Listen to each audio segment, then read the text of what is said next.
Hey, everybody. Welcome to Paranormal Roundtable. I'm your host, Josh Turner. Are we doing the microphone thing again? Am I too close? Yeah. Too close, man. We're going to start choking the microphone like Dylon. You ever see that from Dave Chappelle? You get too close, man. You're too close. He starts choking him. Yeah. Then he names the 5 best rappers of all time. Yeah. Dylan. All 5. Yeah. So we figured out that it was Dylon. And I got to say something before we get started here. I watched the Dave Chappelle special. I'm not going to choose sides on what some of the things that he said, but it's hilarious. Go check it out. It really, he's a funny guy, man. That guy is hilarious, dude. Oh, man. So here we go. We have some guests in the studio tonight, but they're not important. We're going to talk about me. And so I'm kidding, folks. I hope everybody's had a good month. The month flew by. Unbelievable, okay? And that's one of the things I want to talk about before we get started. But first, Josh Turner, PRTpodcast.com. That's the coordinates to give me a shout and give me your stories. Or just if you just want to talk, that's what you do. You hit me up on Josh Turner, PRTpodcast.com, or on Facebook, okay? You can hit me up on Facebook. Yes, somebody said something on their channel, and about 50 people messaged me and told me about it. I made a little quick post about it on Facebook, but that's all of the press or time I'm going to give them. They just want to be heard, okay, folks? We're not going to waste time talking about people. I don't care about these people and their conspiracies and their accusations of conspiracies, okay?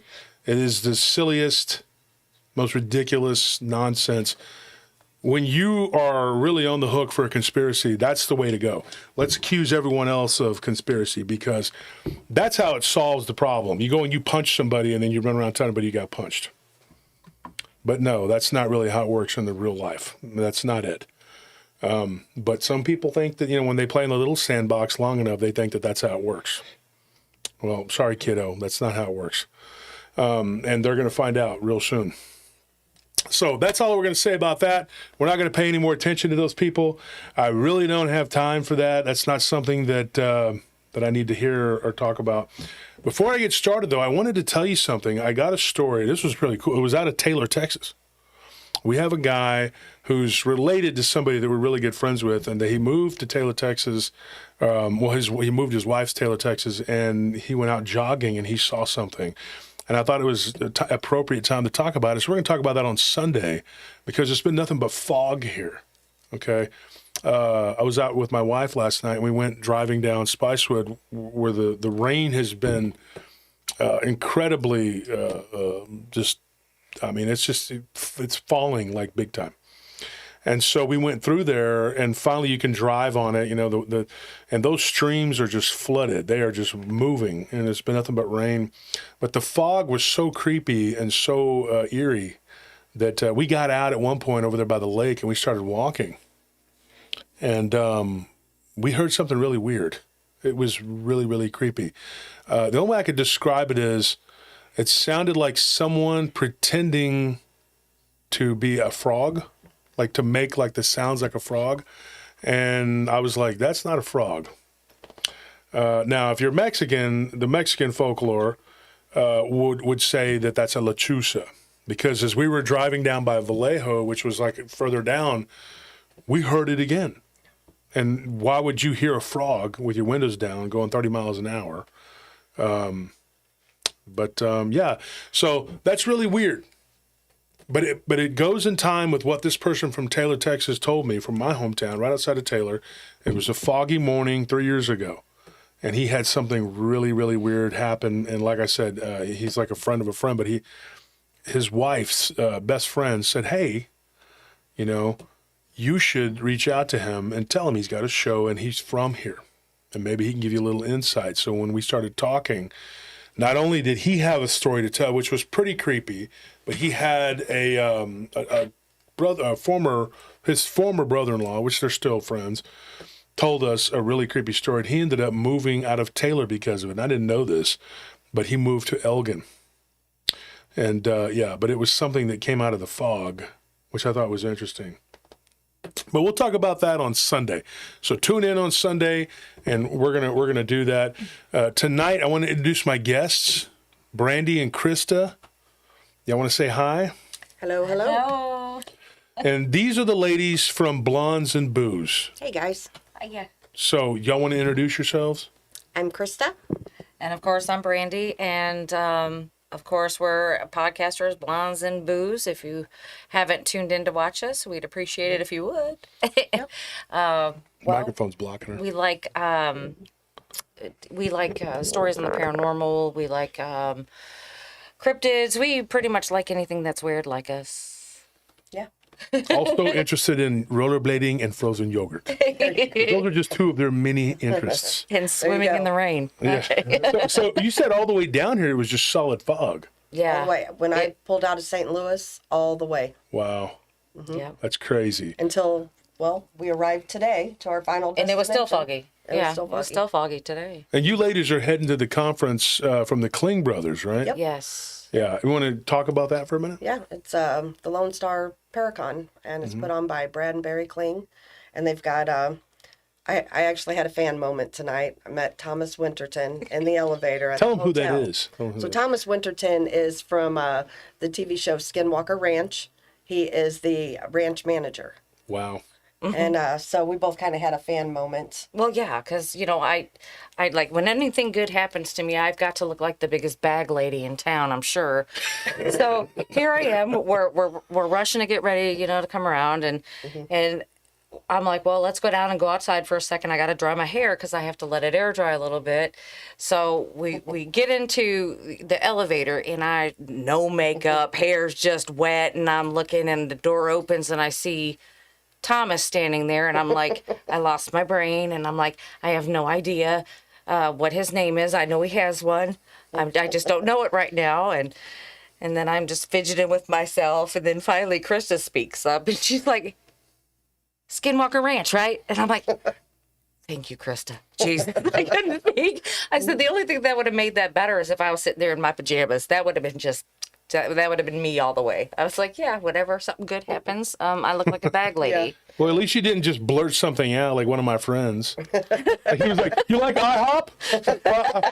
I like IHOP. Like he met, what's that guy? Lance, what's his name? The one that we did the security. Lance Hendrickson. Yeah. And one of my guards had a fan moment because he's a huge Aliens fan. Right. And I got to talk to Lance on multiple occasions while he was here working. Wasn't necessarily a good thing because one of my guards was kind of creeping him out. Right. It wasn't really him. It was one of the. It was. I'm not going to say her name. It was a female co-star, and one of my guards had done something really not good. Like he had taken food off of her tray that was in the hallway. Right. Am I joking? Oh. Am I joking? No. No. Yeah. And so Lance comes to me and he's like, I'm usually not an a-hole, but that's just weird. Yeah. Yeah. And he has that raspy voice, and I'm like, I'm sorry, I will fire him. Right. Because I had to. I mean, Yeah, you're doing some weird stuff like that, and she's like looking out the peephole, and he's out there like, and Right. this is supposed to be security. Right. So it was very embarrassing. It was years ago. It was over a decade ago, but Yeah. Lance He was didn't do very anything cool. like that. Well, one of my guards, he ended up meeting him, Scott, one of my guys who worked for me, and he's like, "Hey, you like IHOP?" And Lance is like, it's cool. I like pancakes. He's like, yeah, me too. Right. I like blueberry syrup. And then he's like, and then he gets off the elevator and he's shaking his head and he's like, There you go. dude, I'm so stupid. And then he told me about it. And it was me and Chuck, the other guy that was working there. And I was like, that's what you said? Mm-hmm. That's Yeah, I would have been the Yeah. type to say, oh, well, yeah, I like pancakes. You like waffles? I mean, Right. it was like Do you drink? Yeah. I like water. breathe. That's great. I was joking around with Jason Bland from Paranormal Soup. It's a really good show. He does a good job. And Jason was on my show, and we were joking about the Chris Farley, where he does the interviews. Yep. Yes. And he's like, you remember that time you wrote that song? And he's like talking to Paul McCartney, and he's like, yeah. He's like, hey, it was awesome. Right. And he's just, I mean, you have one of those moments. What I figured out, though, is that everybody, no matter whether they're a sports star or they're a famous musician, which I've met a few. I've met Lyle Lovett, I've met a few people over the years. Actually, I had a cool conversation with Vanilla Ice. You know, Rob Van Winkle. He's actually a really nice guy, and I met him at one of the downtown venues where my brother was working. Very cool. And he was doing metal, like he was doing, you know. Yeah. And so I got to meet the guys from Skid Row. And he just talked to him and just, you know, met a few rappers, you know, guys over the years and hung out with them. And they're just like normal people. I mean, they just, and they want to be treated like normal people. Now, some people have really big egos. And it seems like the people who are like kind of like shouldn't be having the big egos, Those are the ones. they want you to look at them like there's somebody. I'm like, who the hell are you? Right. Like little poop We've stain. met a Like few what of was your rap name again? Because I don't know you, dude. Yeah. And then they're like, you don't know me, man. Look at my gold. And I'm like, yeah, okay, I don't know you, dude. Yep. But some people are like that. Like during South by Southwest, we got to meet Snoop Dogg. Oh, that Yeah, I mean it was weird because Snoop Dogg had these treats. Tell them about the treats. The popsicle things he had. He didn't have Oh no, okay, he don't remember. Okay, I'm going to tell you folks, and this is no knock on him, but he had to have a freezer full of donut flavored popsicles. I'm not making this up. This is a true story. I'm surprised you don't remember that. He had a whole freezer full of them. You remember the cases of the booze? What was it that we had? Tito's? Tito's. There were cases and cases of Tito's in this what was defunct restaurant. And they had an entire freezer filled with these popsicles that I guess he likes to eat. Yeah. And they're made from donuts. It's like frozen wow. donuts with ice cream. I tried one and it was just weird. But I mean, like he went in there, he ate like one. Yeah. And then he walked out and was like, y'all, peace, yo, you know. And everybo's like, his whole entourage, you know, they leave. And I'm like, Well, he whole probably freezer gets the for him to munchies eat. all the time, you Yeah. know? So, there you go. But he ate like one and then he was Right. gone. And it was like, well, whatever, man. Right. I think I would have a box. I don't think I'd have a whole freezer full. Right. Yeah, it was weird. It was like a representative from Airbnb, you know, that was here from Seattle, and he's like, it was like just British. He's like, Snoop Dogg, he looks to have these. He needs to have freezer. He's going to eat them all, you know. And I'm like, who in their right mind's going to eat all Right. of that? He'd become diabetic on the spot. Yeah. And you know, but he came in and he was real cool. He said, "Hey, yo, what's up?" We shook hands, and then he went in there and he got one. And then all the booze just sat there. And then after the whole thing was over with at the end of the week, the promoter was just like, go ahead, take it. And there were 18 cases of Tito's vodka Oh, Wow. just sitting there. So I gave it to my people, you know, and I took a few home or whatever. Wow. But we got to meet a lot of really, really, really cool people Yeah. over the There's years. going to be some great people there tomorrow. You know, if Yeah. anybody's in Who the all's going to area. be there tomorrow? So I know. I know Okay. some of them. Hey, The Krista, Kling real brothers. quick, can you pull the mic a little bit closer towards you? Yep, I'm sorry. It doesn't have to be in your face, but yeah. Okay. The Kling brothers, obviously. And they had a show, right? The Yes. Ghost Lab or They did Yeah, Ghost Lab. Ghost Ghost Lab. Lab. Okay. Yep. I met them last year. Yeah, they're awesome. They're really good friends of Brandi and I, and they've done a lot of events with us. And so, same as this, you know, like we try to support you, is same thing. We try to support them and stuff and what they do. But who else is going to be there? Dustin Perry from Ghost Hunters. Dustin Perry, Terry Lovelace, of course, Thomas Winterton, you know, my bag lady moment guy. Well, maybe you can redeem yourself tomorrow. Just, It never fails. It'll happen every time. It You gotta doesn't matter. practice I've cut. mirror what you're gonna Yeah. say to him. Right, You know, there you but go. see, it always happens like that. I'll meet somebody or something will happen before I can even fix myself. So, I mean, the damage is done. I'm just going to go with it. The damage is done. I'm going to go with it. That's why you gotta Yep. go around acting like you're better than everyone. Right, You can just talk right. down to people and you're not intimidated. There you go. Right, There you I go. feel like you're always punching Yeah. down. Yeah. Yeah. You know? Yep. Right. Yeah. Lyle Blackburn's going to be there tomorrow. Yeah. Yeah, Lyle. Yeah, Lyle's a very good friend of mine. Yeah, Heather Taddy. She did a few stints on Ghost Hunters and things I like don't that. think I know her. Richard Estep. I know Estep. That Yep. that is Anna Choate's old running buddy, and Yeah. Anna Choate's been on the show. She's a good Yep. friend of mine. And who's the producer from Skinwalker Ranch? There's a Oh, producer Talking there about too. Ryan? No, it was Mark. Oh, jeez. Yeah, I can't think of who it is. I can't think of his last name right now. Yeah. I know he'll kill me. The Solstice Sisters. They're Dana Stricker. She's a friend of ours. Yeah. Okay. Dana She's gonna Stricker, be she's there. a psychic medium. She's a really cool Yeah. person, too. Yeah, she's a lot of fun. Because last year it was Greg Lawson was there. Greg's a really good guy. Yeah. Yeah, he is. I love Greg. And then it was David Weatherly and Ken Gerhard and Lyle Blackburn. And I literally went down there because I had a case of books. And David, I needed him to sign them. Yeah. And I just said, you know what, I'll head down there, and then afterwards we can eat dinner. And then we did. And Ryan Edwards, it was, you know, he had his car got stuck on the railroad Yeah. tracks.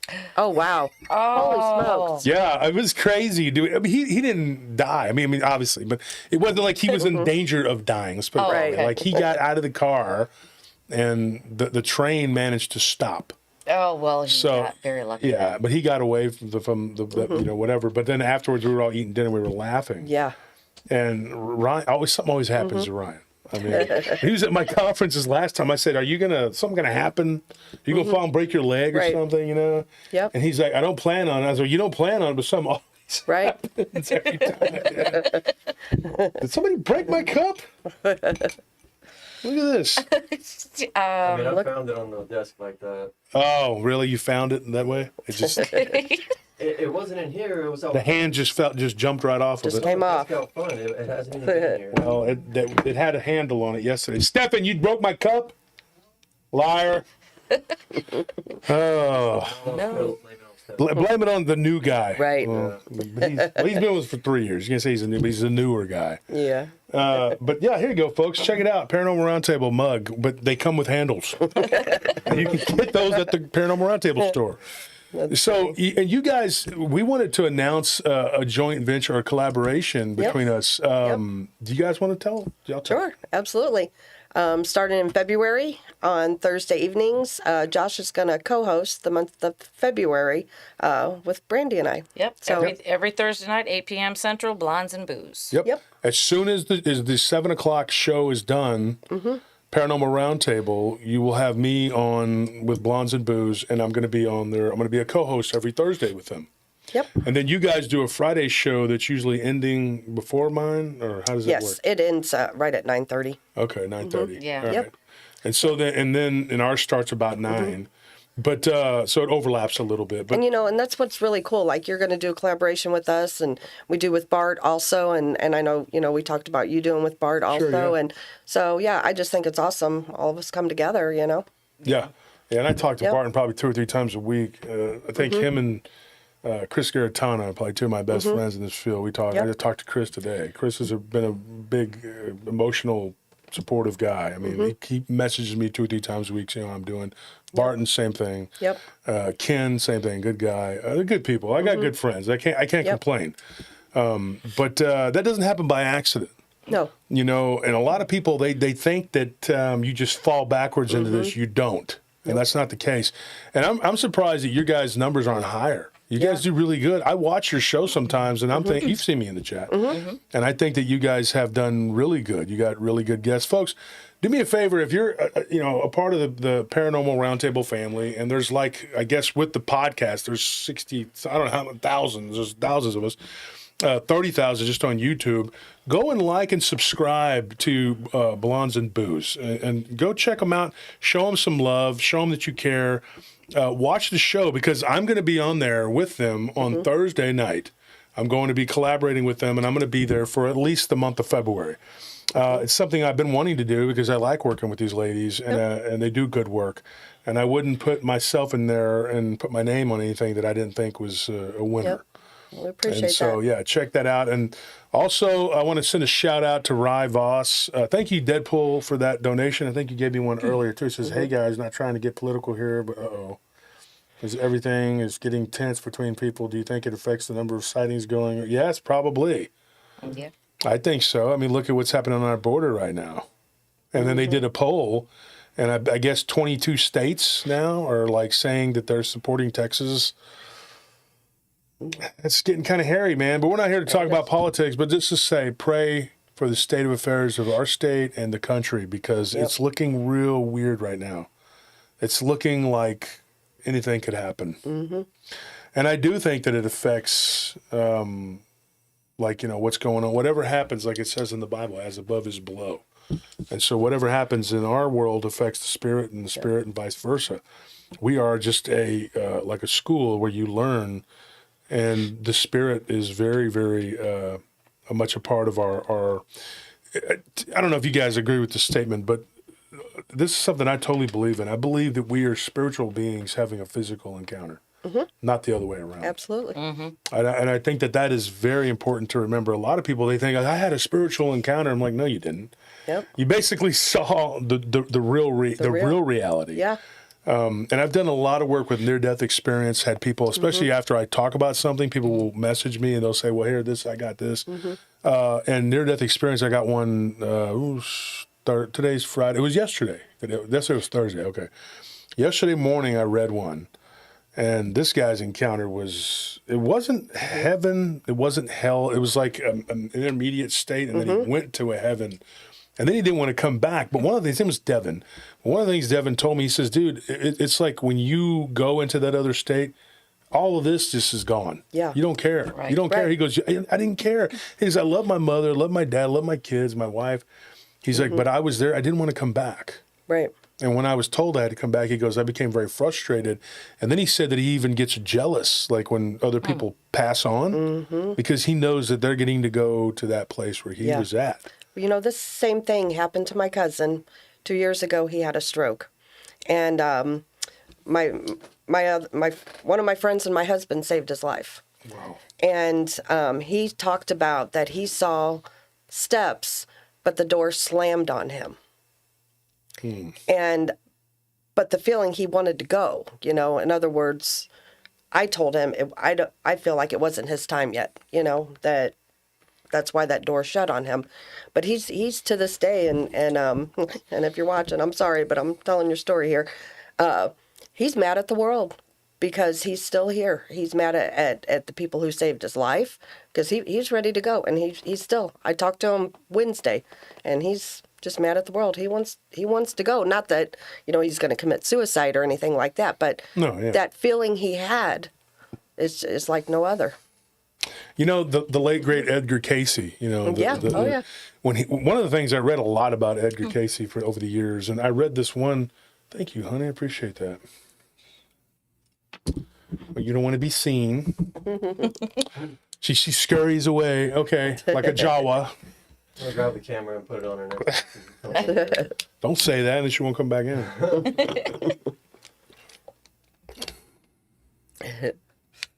Yeah, I don't know. It's just the near death experience. I'm really intrigued by that. Especially, you know, it hit close to home to me. And he's just, like I said, he's mad at the world. And why do some people have where that door was shut, but then some people get to go up and, you know, see loved ones, but they tell them it's not their time. What's the reasoning, I wonder? You know. Well, one of the things I learned, like this guy that was telling me this story. One of the things he told me, and he said that, and this was very interesting, he said that when he passed, and he was gone for a while, like he had died. I mean, he should have been dead. They pulled him out of a body bag. Wow. Yeah, it was crazy. But he said that when he went into this darkness at first, and he saw this, like what looked like a pinpoint of light.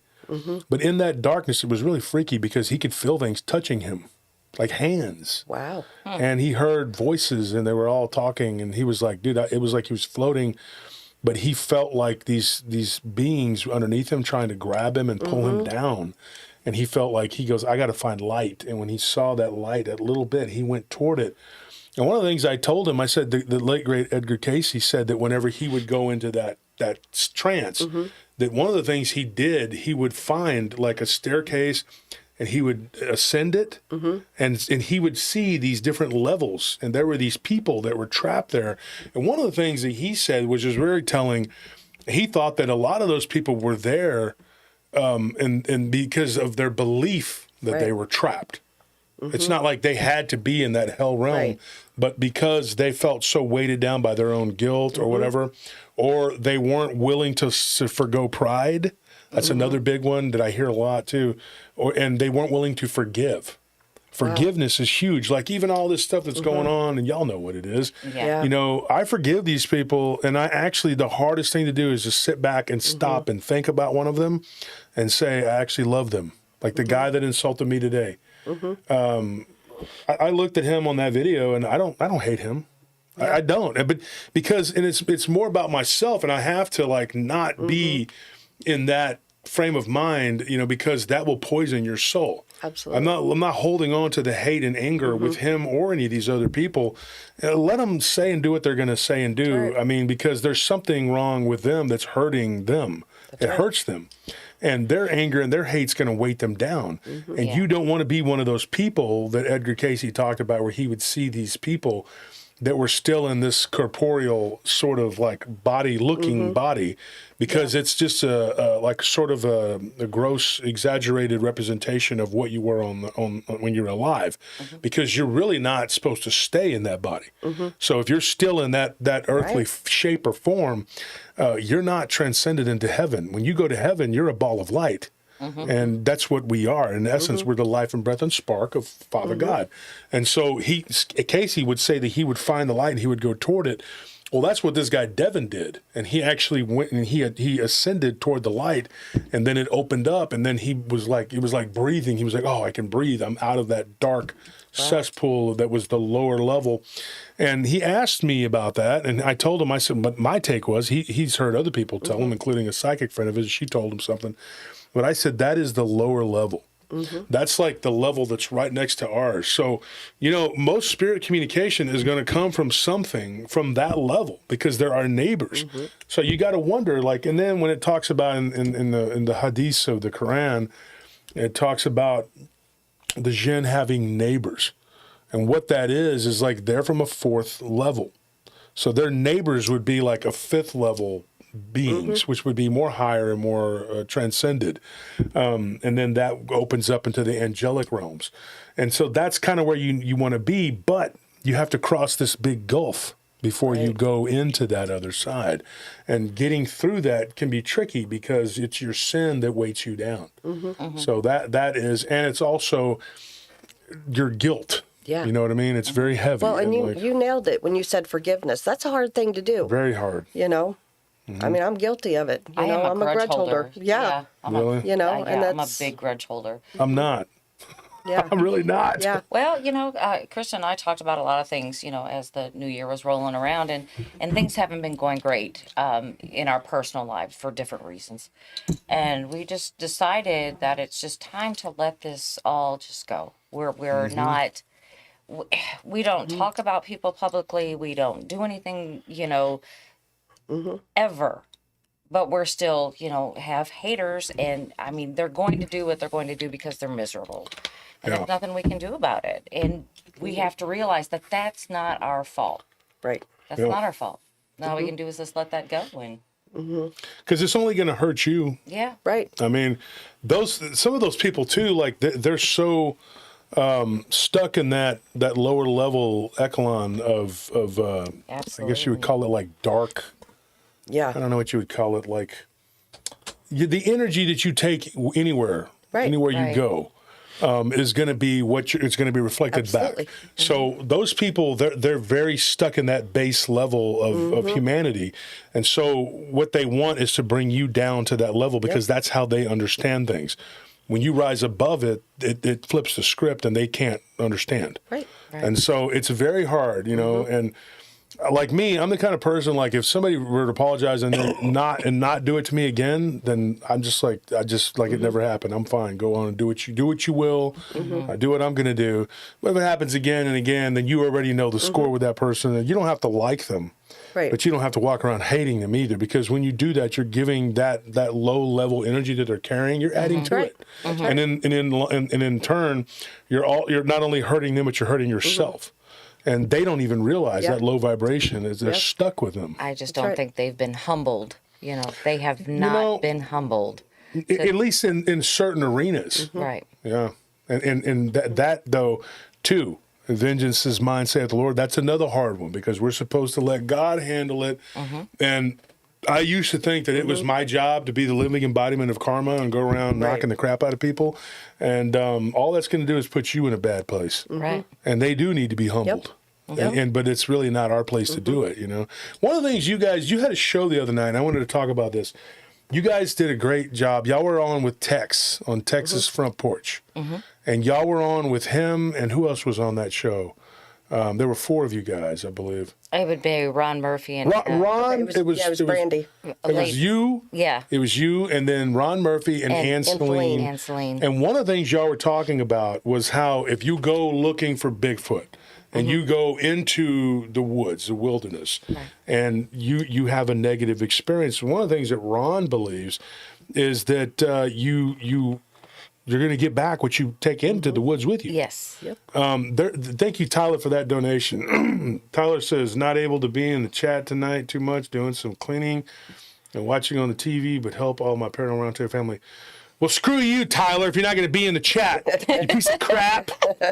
Yeah, Tyler. All those free stuff we sent you. You better finish up cleaning, Tyler. I take back my conversation I had with you at the conference, dickhead. I will keep your money, though. Anyway, like I was saying about higher vibration. Tyler's awesome.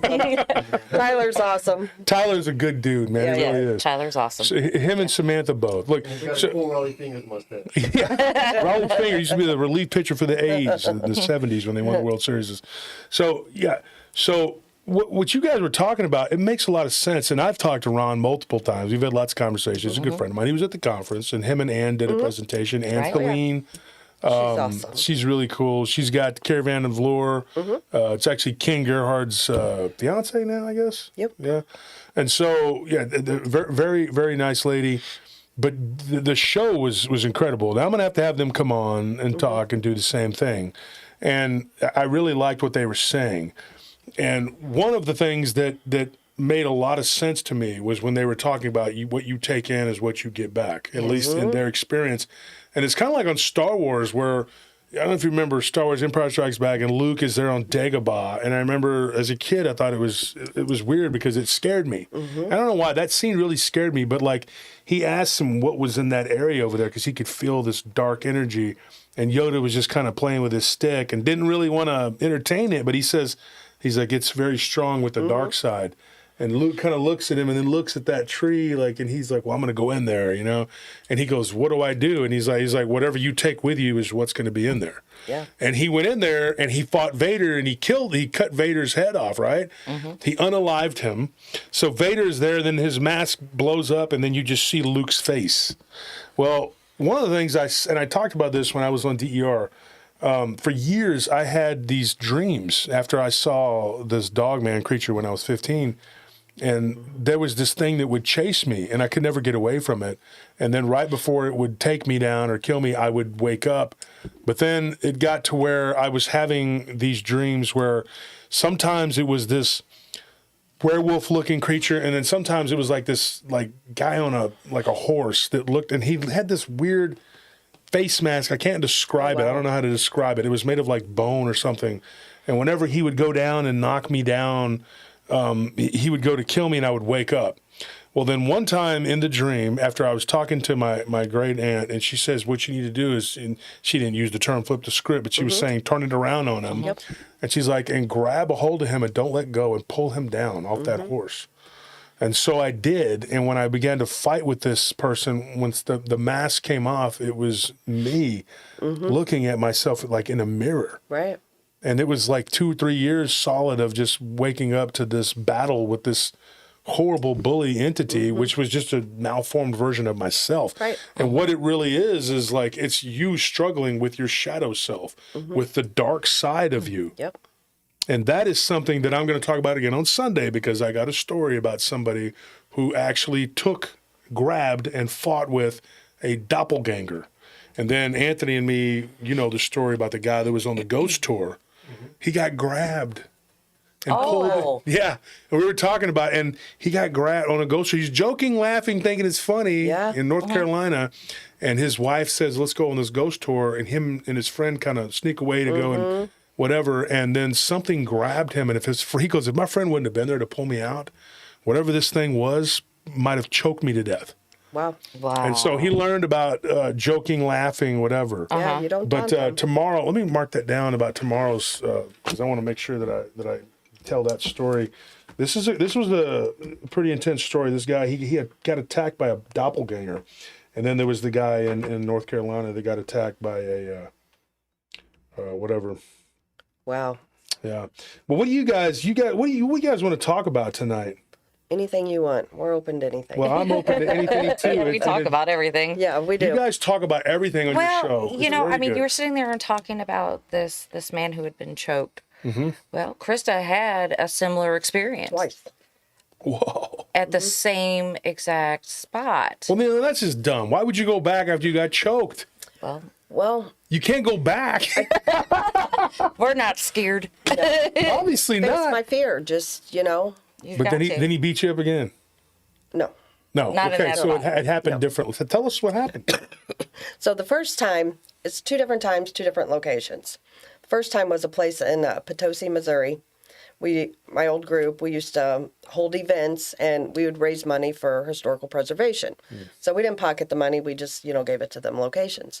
And there was a cranky man. It wasn't a demon or anything like that, but he was in what was called the general store. And up in the upstairs, I literally felt hands on my neck choke me. And I couldn't breathe. And I'm glad another investigator was with me because he got me out of the house. Once I got out of the house, I was okay. So I went back there and I faced my fear with that guy. And nothing happened except my friend that I was with that time, he got scratched. So, Well, and the funniest thing is I went to the same location, different time. Didn't know Krista at that time. I went, and I had went upstairs, and I was sitting on the floor. That's my favorite place, is just sit on the floor. And next thing you know, I just started to feel violently ill up in this place, and they're trying to get me out of this place they call the general store. Some bad things have happened. I think there was a suicide and was it a murder? Murder. Yeah, that was up in this area, and it was so bad that I just thought that I was just gonna die right there on the floor. That's what Yeah. it felt like. When I finally got downstairs and got outside, I felt fine. and same thing happened. Same place, Yeah. 2 different times. Well, I went to we're big advocates of the Ray County Museum in Richmond, Missouri. And there was a nasty in there also. And it was a human spirit, wasn't demonic. But we had an overnight ghost hunt, and I was sitting in the genealogy room with my friend Kathy, minding our own business, waiting on these people to leave. And I got choked there, and she had to get me out of the building. And once again went back and faced that guy, and we ended up we have a friend, and I can tell you more about that off camera. I can't say his name or anything, but he goes and he literally removes these negative energies and Nasties. yeah, and we went back and literally, I mean, it possessed him. It came after me again. It was a crazy night, but it's gone now, and yeah, the museum's quite pleasant. How do you know the difference between, like, for you guys anyway? Like, I feel like I know, but you, for the audience, demon, ghost, like, how do you know if it's just like an evil spirit or an unclean or a demon? Yeah, so I've done a couple where there has been a true demon at private cases. And definitely the energy's different, and they hide from you. Where a ghost, you know, you go around and, you can, get readings or they'll interact with you. A ghost will. A demon won't. They'll do everything they can to hide from you because they know what you're there for, And when the one demonic case that I can think of, he actually left the house and he was out in their shed. And my friend Kathy and I, we were outside, and it rushed us and it pushed us to the ground. So, and also a demonic entity, they have ungodly strength. Casper, your ghost, does not. Yeah. A true demonic entity will throw a grown man across the room or, move your refrigerator, things like that. So there's a lot of different signs. And but the thing is, and this is the truth, and people will say this, they'll say, I had somebody try to argue with me, and we work out at the gym, but that's where you meet all the smart people. But he's overnight, and we'll talk to people, and there's a few people in there that are really, but this guy, he was telling me that he lived in a haunted house when he was up in, I think it was in Billings, Montana, and he said, dude, his mom and his stepdad had a house, and he said that particular spirit there was a demon. And he said, the reason I know the difference because the room would be cold when it was a ghost and it would be hot when it was a demon. And then he said that the ghost couldn't touch you or hurt you, but the demon could. And I said, no, No. No, I don't. Evil spirits, if they're strong enough, and I've come across, and I don't care what anybody says, there are disembodied human spirits, because when you're in that intermediate level, they linger around. I mean, Yes. they're there. I don't care what anybody says. They Yes. tried to convince me. I've had Christians, Muslims, all kinds of different people, Buddhists try to tell me I don't look at everything from a religious slant, because all religion is incomplete, folks. Sorry to tell you that. It just is. And, you know, it's these people, they get caught up in that, but it's a guideline, you know. But anyway, this spirit, I've had human spirits. I know they're human. Yep. And I've had them touch me and grab me and do things, and they can be very nasty and mean. Yep. Yes. And it doesn't have to be a demon, but a demon is a different entity. I will say this too. I do believe this with all my heart, and people, if it is a really, really, really powerful, strong, evil spirit, it can be worse than a demon. And the reason I'll say that is because there is a surefire way for me, if you have faith. Now, real faith is just saying, in the name of Jesus, I rebuke you. And you start off with that. And if you don't have that fear for them to feed on, then it's like dealing with just a gentle breeze. It can be that True easy. story. But there is another type of entity that people don't always talk about, and that is an archon. Now, do you ladies know what that is? I'm not real familiar with that. No. Well, at one point in the Bible, you can look this up. I think it's in Jude. Is it in Jude where Jesus talks to James, his brother, and he says, "You must flee Jerusalem"? Or is that in the Nagamadis? I believe that's in the Apocalypse of John or something. Apocalypse. That's right. Okay. Because I know in Jude he talks and he says some things, but I believe it's in one of the Apocalypse, and he says to his brother James, you know, Jesus had brothers and, you know, sisters, he was siblings, you know, and he said, "You must flee Jerusalem, for it is full of archons." And when Jesus tells you need to run, that's a problem. And the problem is that these beings, and it makes my hair stand up on my head when I talk about this, I start getting these weird tingly feelings because I know you talk about them. Archons are fallen angels. Those are not demons. Now, a demon, and I'll tell you the difference. Christians like to say, that's a demon. And Muslims like to say, that's a jinn. And everything is a jinn. Here's a jinn, there's a jinn everywhere. And the same thing with Christians. There's a demon everywhere, a demon. There are no ghosts. It's all demons. I don't believe that. And I'm telling you why. I'll tell you why. I could write a whole book about it, and I will. But first, I want to tell you this. The archon, the average archon, there's two different kinds. There's one that is created by the thought and creation of the form of a tulpa that takes on the living embodiment or becomes an attachment. That is an archon that can feed on the energy of creation that is given to you by God and has been bestowed upon you as a human, a creation of God. Okay, now that's one. And they can be very nasty and powerful and mean too. And they don't actually play by any rules.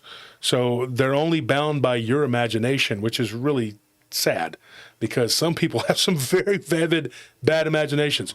Right. Second one is a fallen angel. And now fallen angel can be two different things. There were 200 watchers, okay? And those are what I call the fallen.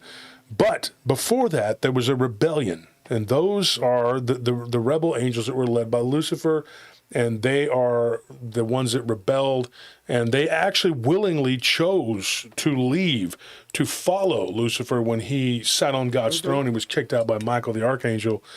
And that is a rebellious angel, but also a fallen, in the way that they are no longer angels, but they have the power of an angel. And that is something that is very, very, very strong. And if you are not, I'm talking like completely cleansed in the blood of the Lamb, I would not suggest trying to face one of these things or deal with them in any shape or form. And in fact, I know someone who her and her boyfriend, well, it's kind of a weird situation, her and her boyfriends, they were in a coven, and they actually tried to take one of these things and capture it and get it to do their bidding.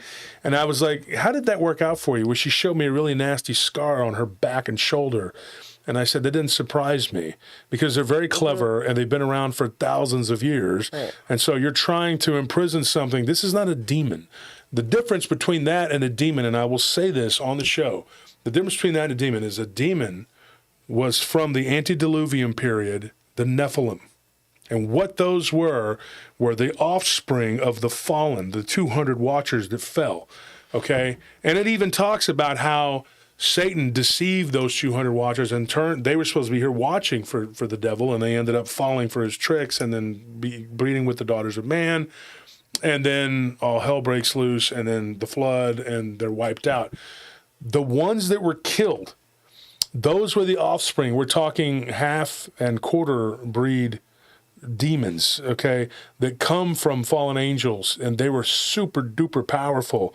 So imagine a second, third, fourth, and even fifth generation being coming from the loin of an angel and still having the power to pick up a house and throw it. So you can only imagine what their progenitors were, how powerful they were, which in turn shows you how powerful God is.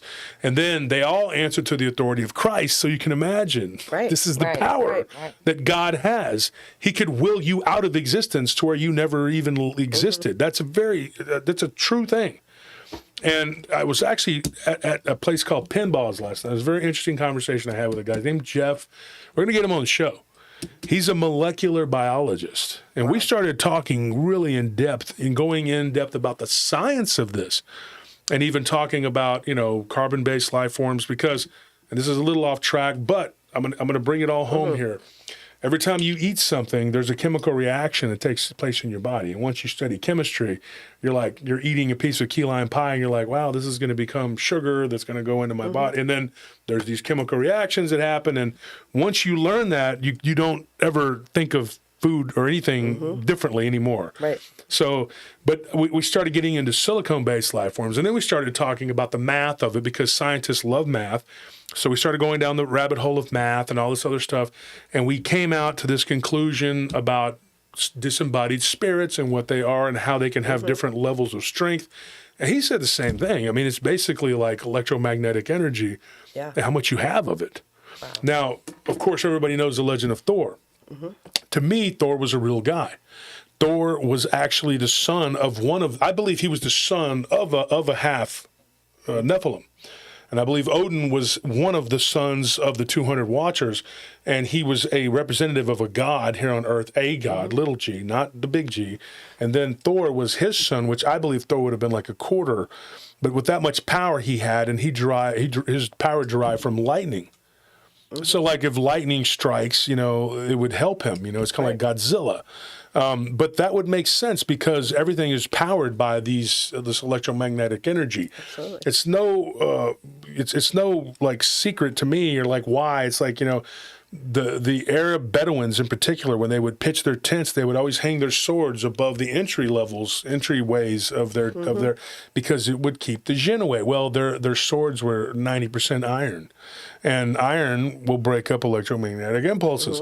But the Irish, same thing. They would hang a horseshoe up above a stable, to keep the animals safe. That's because there was some science behind that. The science was that metal can break up. That's what gold comes in. If you wear gold, you can disrupt their electromagnetic energy, because their beings and our bodies are powered by electricity. If you die, they get a defibrillator on you. They can bring you back. Why do you think people have all these NDEs? They're dead. And one guy, he was there for 27 minutes. And then they just pop, and he's back in his body. And he's like, whoa, 1 minute I'm talking to these weird elf creatures, and now I'm back here. Right. That's because your body is powered by electromagnetic energy.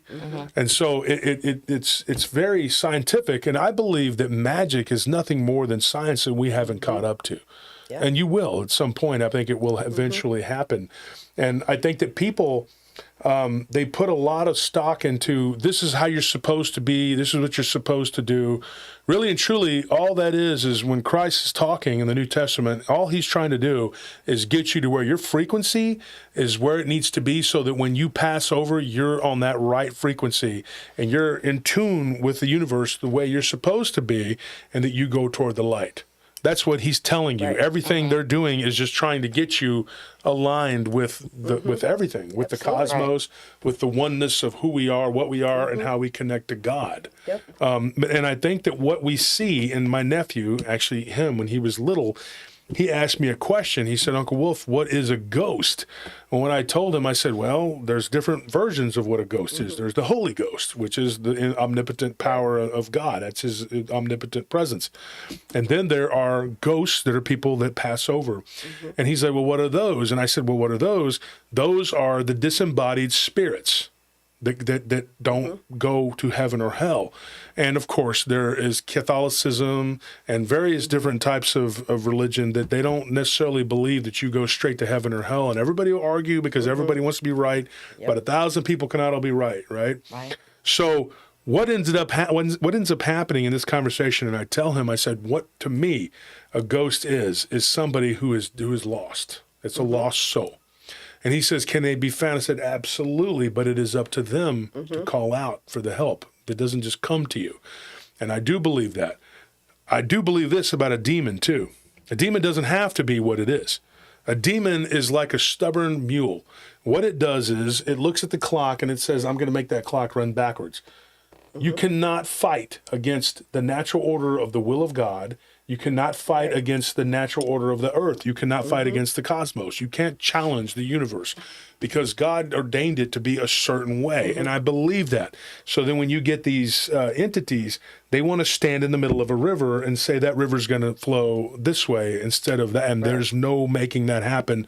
So they defiantly stay where they're at.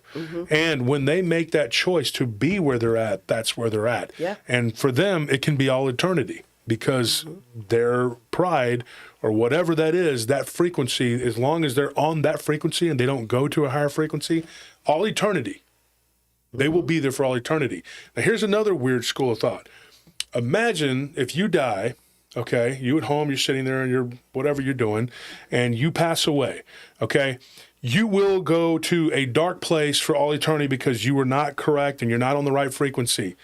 Yes, hell is for all eternity for that state of being that you're in and who you are at that moment. Hell is eternal for you. Now, when you flip that frequency and you figure out that this is not where I want to be, this is not where I'm going to be, and you accept the truth and you accept what you've done, I do believe that you can move to the next level. What you leave behind is the husk of the old you, and it's there for eternity, but that is not you. Because you're constantly evolving. And when God says in the Bible that he's smithing us like a smith with silver, that's what he means. And what he means is he's purifying you so that eventually you will go to a higher plane of existence and you will never be there again. But whatever you do, it's always happening, and it is currently happening at all times, which is part and parcel of string theory, which I argued with the molecular biologist just so he doesn't believe it. But he's also a molecular biologist. He doesn't, that's not his wheelhouse. Right. But we have a lot to talk about, me and him. And but the point is that everything is all happening at one time. And also, like it says in Ecclesiastes 1:9, everything that has been is what will be. And everything that has been done will be done again. And it's been done before, nothing new under the sun. And so it's really hard to wrap your mind around. But when you kind of like come out of your human mind, and like what Devin was telling me, he's like, I didn't care about the human, you know. I love my mother and I love my dad, and I knew I was leaving them, but I knew they were going to be okay, and that was the human mind, and I was letting go of it, and I was letting go of the physical body. And when I was in the spirit, which is like to be present with God, right? He's like, I was in another plane of existence, and nothing human mattered to me. Right. He's like, the idea, he goes, my favorite dessert, chocolate pudding. He's like, it never even thought to me, I want to eat that, because there's no such thing as wanting to eat food. Right. Because if you have any, and this is me talking, I told him, I said, if you have any of those earthly desires at all left, you are not completely transcended. You have not traveled on. Like the Arabs, they believe, one of my neighbors was Iraqi. You remember when his dad passed away, the pharmacist? Yeah. And he said, you know, he goes, my dad will be with us for 40 days. Now, they believe, not all of them, but that particular region of Iraq, they believe that when someone dies, that they stay, you know, with them for 40 days. Now, what people don't realize is that in their culture, 40 days is just basically saying a long time, you know, a lot of days. Right. And so for a lot of days, until his grandfather or his dad got himself, you know, situated and acquainted with the afterlife, he would be around. and he would be okay with, they're okay with him being there. But then eventually he has to move on and accept that he is not part of this world. And I asked him, now when does that happen for your culture? And he says, once he is completely out of this body, Right. and once he is completely done with it and he has let go, and you don't see him as a ghost, like, because he would see him. And if he's still walking around with that as a body, like an avatar, that's my word. Right. But then he's not where he needs to be. Right. He's like, once he becomes a light, then he's not. Then he's gone. Yeah. He's gone to where he needs to be, and he's just coming back to say hi or whatever.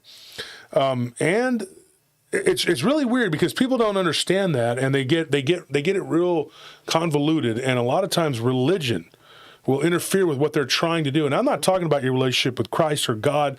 What I'm talking about is religion, because there are 1,000 different versions of Christianity, and they'll all tell you that everyone else is wrong and they're going to hell, and that their way is the only way. And that is completely false. And so when you break it down to brass tacks, I guarantee you what I just said, if you took it to a preacher or an imam or cleric or whatever, or a monk, they're going to tell you that's not correct, and they're going to give you their version of it because someone wrote it in a book that has been rewritten 1,000 times, and they're going to say that they're correct. But no one really knows until you pass over. But think of it like this, folks, and I'm not telling you shouldn't listen to your preacher, because they are good people most of the time, and they'll give you the guideline you need to go. But who are you going to believe? Someone who's never had a dealing with an out-of-body experience, or who's never had the experience of talking to people with NDEs, or someone who's fielded 100 reports of NDEs. Right. People that'll actually tell you, look, this is what happened to me when I died. And I've done that. I mean, I've been collecting those stories for years. And it's not so much that I want to know, like, where I'm going when I die. What is that? That's for me. Oh. Did you guys want something? We're good. Thank you. Okay. I'll take one of those. But it's not... The what? You're being very much like the devil right now by interrupting a man that's talking about God. We will pray for you. And then telling you there's no more to drink. Sorry about it. This is why they say in Islam that women should just not be over here talking to people. Not all of them, but I'm just saying. I'll take that one. And folks, that is a joke. And to my Islamic friends, I'm good. Thank you. I'm joking. Appreciate it. Okay. But the point is, before I was rudely interrupted by my beautiful wife, the point is that, I didn't do it because I wanted to know if there was a heaven or there was a hell or where I was going, because that has never been something that has concerned me. I never stay up at night and go, am I going to go to heaven? Am I going to go to hell? That doesn't, that doesn't enter my mind, because if you're living your life and you're doing it for the reward of heaven, which is a totally earthly based physical thing, mental thing, which is going to be gone when you die. That's not correct. And if you're doing it to avoid a punishment, well, I'm going to tell you something, man. That is the absolute worst, because you're not caring. There's no empathy there for your fellow man or woman. You're only doing this because you don't want to get hurt. You're like a little kid who, I don't want to be punished by mom and dad, so I'm going to behave. But in my true heart, that's not how I feel. That's a problem. Right. Agreed. Agreed. So, yeah. So I'm going to ask you guys a question, switching gears a little bit here. Now, you guys do cryptids, you do ghosts. What are your thoughts on alien abduction? Wow.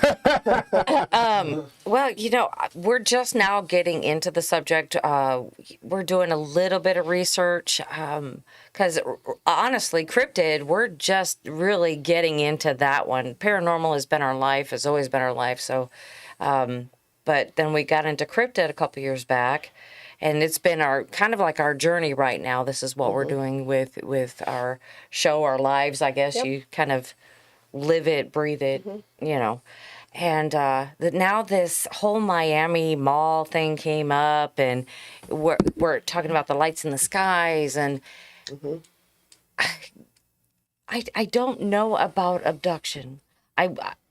Only because I guess I've never been abducted, but I would like to think that there is something else out there in the universe besides ourselves. It's kind of it's scary to think that we're out here alone. It really is. And I do not believe we're alone. I just don't think that there are always these little green men that everybody talks about. I think they look like you and I. A lot of them. I think they walk among us. I think they do. Very, very well could be. Who was it that said, and I was just talking about this the other day, Anthony, was it Sagan that said the idea that we're all alone is terrifying, but the idea that we're not alone is equally terrifying? I think so.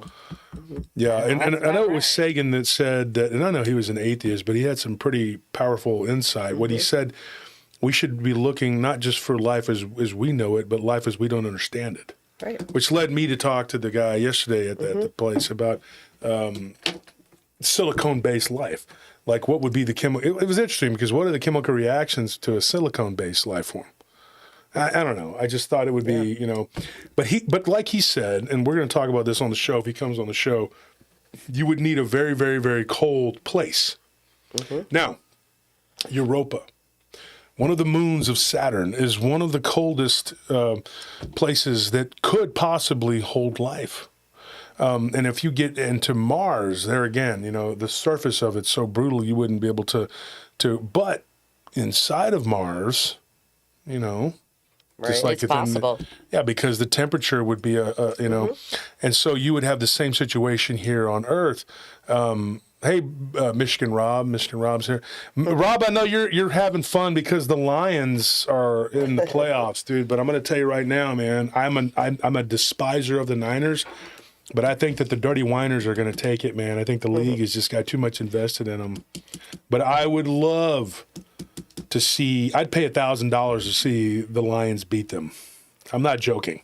Honestly, I am rooting for the Lions and a Chiefs Super Bowl. That would be great. Yep. I would love to see that.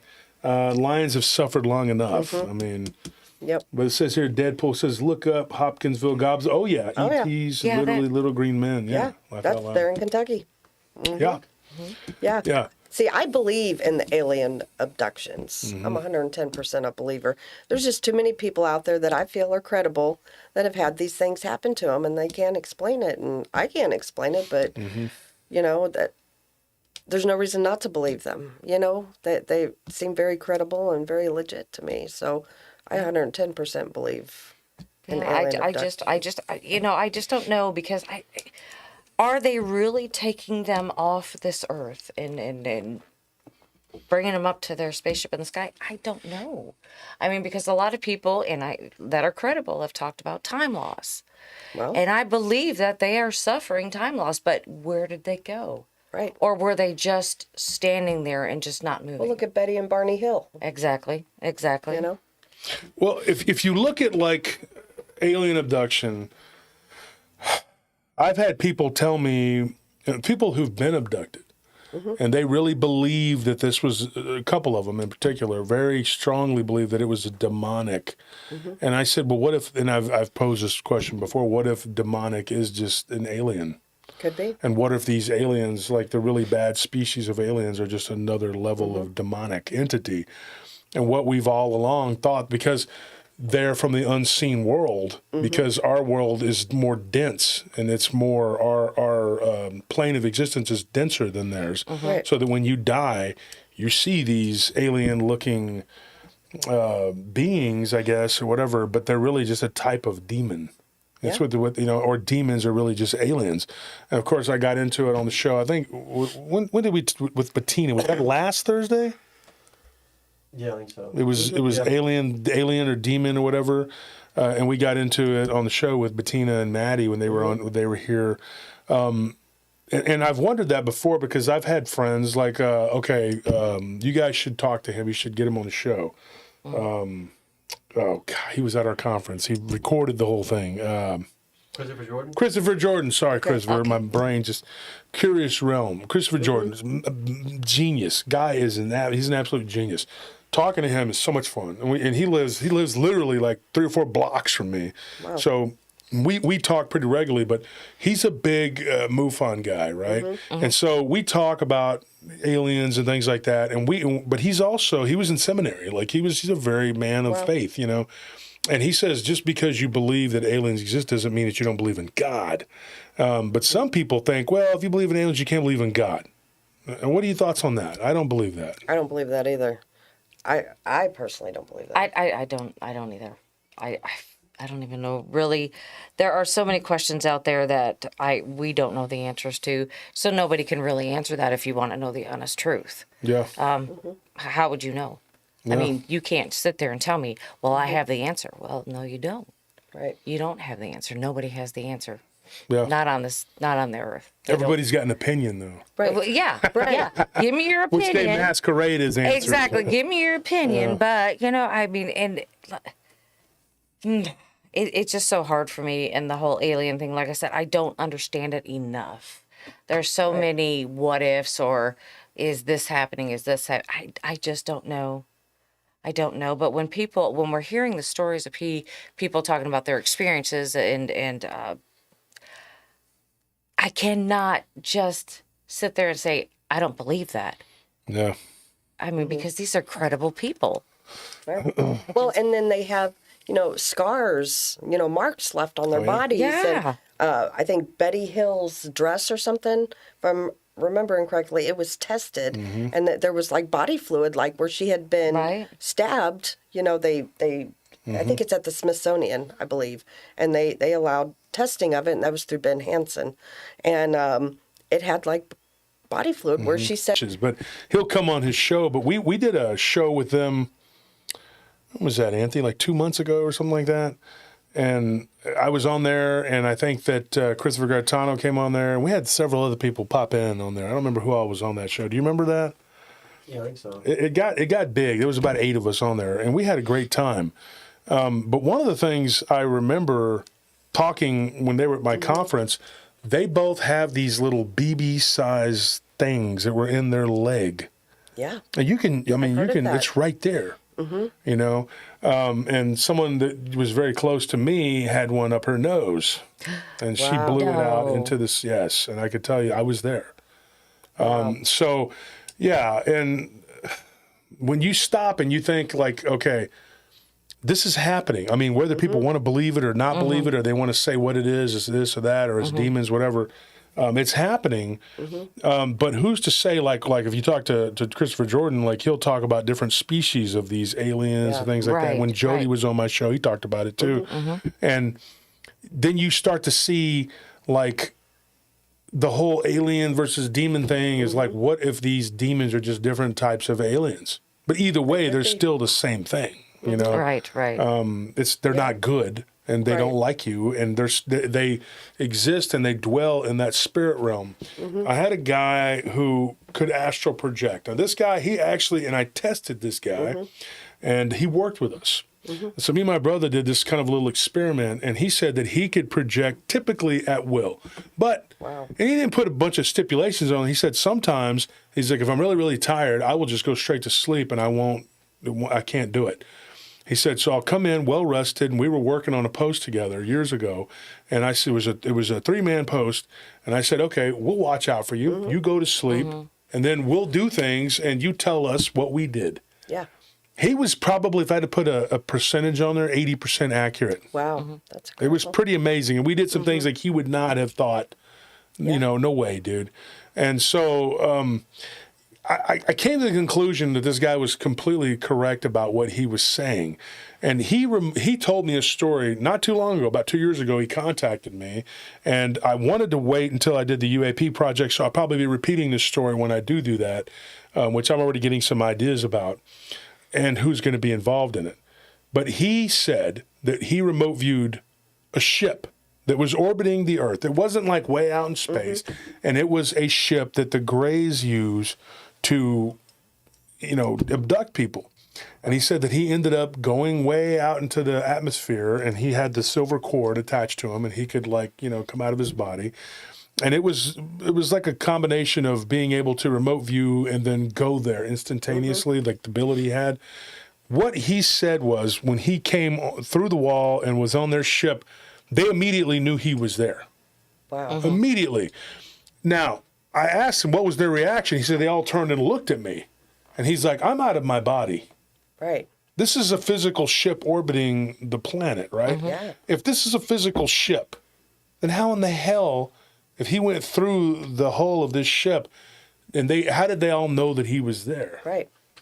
Exactly. Unless they are vibrating on a different frequency that puts them in the same category with demons, ghosts, you name it. Right. That makes sense. Yeah. So, and he said immediately they came toward me, and he goes, and so I freaked out and I left, and then I ended up right back in my body. Unfortunately for him, they had visited him a couple nights later in his room. They didn't do anything to him. I don't think he was a target, but I think it was kind of like saying, yeah, we know where your frequency emanated from, and kind of putting you on notice, Kind of a like, warning. yeah, don't mess with us. Don't come back to our ship. But the fact that they can come through your wall, which happens quite often, like you get these stories. I believe even in the Gulf Breeze sightings, like there were people who were claiming that these things could come through their walls. If anybody hasn't read Intruders by Bud Hopkins, it's a great book. But it gets really dicey because then you're wondering, like, is this a ghost? Is this an alien? Right. Are these demons? Are these all of the above? What the hell are they? Yeah. Yeah. I know Bart's told me he doesn't believe in aliens. He thinks they're demons. Yeah. And, I mean, it makes sense. Well, they are. It does. It does. Any way you put it, they're not good. I mean, there's so many theories out there right now that aliens are not just hovering in our airspace; they are actually living in our oceans. That they are. That's predominantly where they are. Yeah, and that they're in our Middle Earth and all this other kind of thing. And I that's where I kind of believe that most of this is coming from the ones that are walking among us and look like us. I believe they stay here. I don't think they go up in spaceships or anything like that. I think they live among here. us. They live among us. They live just like we do. And it's kind of scary. Yeah, Deadpool says, I'm not trying to be offensive. My question to everyone here on the chat, are you all just trying to make some kind of familiar rationalization? Because deep down you don't have any answers and that scares you. Well, I don't know. What do you ladies think? I'll go with that because it scares me. I don't have any answers. No. And I with anything, if you don't have an answer to something, it's got to scare you. Yeah. I mean, what am I going to do if an alien comes down and knocks on my door and says, hey, you coming with me? Well, I guess I'm going to have to because I don't have any way of getting out of it. I don't have any answers. I don't have anything to it. It's just, it does. It scares me. It scares me.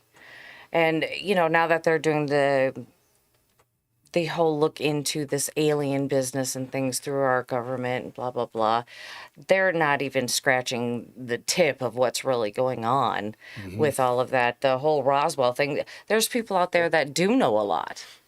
They've been saying it from the beginning, and that's the closest that I've got to answers is what they've been saying, not what our government's telling us. And that's not much either.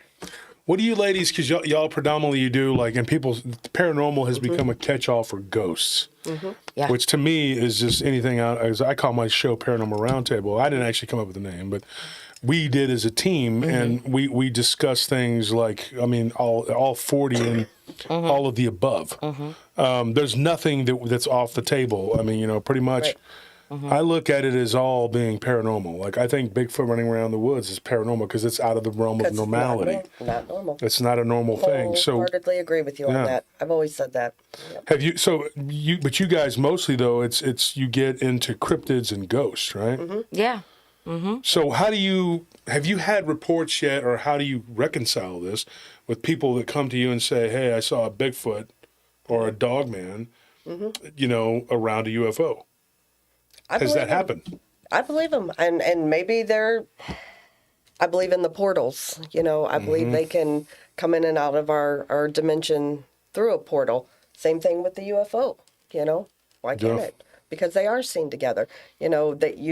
I've heard of several reports where, a craft was low to the ground just above trees, and where they saw a portal open, and Yeah. So yeah. Absolutely. How many... I don't believe in coincidence. There's plenty of reports out there where there's been independent light sources around a Bigfoot sighting. Whether you call them orbs, you call them manifestations, whatever you'd like to call them, but, I mean, it's happening out there. And so what are orbs? That's the thing, too, because we were at the LBL, and there was 10 of us out there, and everybody's seen them for hours on end, different times of the evening, we would see them, different colors, different sizes. Yeah. And Some were brighter than others. yeah, I can't explain that. I can't. Yeah. And do I think that was on a ghost type level? No, I really don't. I don't. It could have been a cryptid or something. I really don't know what it was, but I know it wasn't normal. No, it definitely wasn't it wasn't natural. Just go with that. Look, here, as of late, like you guys, when you were on the show with Tex, and you've had all these different people on your show, you've had all these different, like I've watched several of your episodes. Like, is there ever a time when you guys, I know it's happened to me, and I'm not going to admit to when, because it's nobody's business, but I've had some people Right. come on the show, Right. and then later on, you get kind of a spooky moment where, what if that's, what if this is, I don't know how to say it, like, without sounding like, I'm not like a scaredy guy. It takes a lot to really scare me, but I've actually just been sitting in my study and read some reports that scared the shit out of me. Yeah. I'm not going to lie. I mean, Yeah. and you're going like, what the hell is that? Yeah.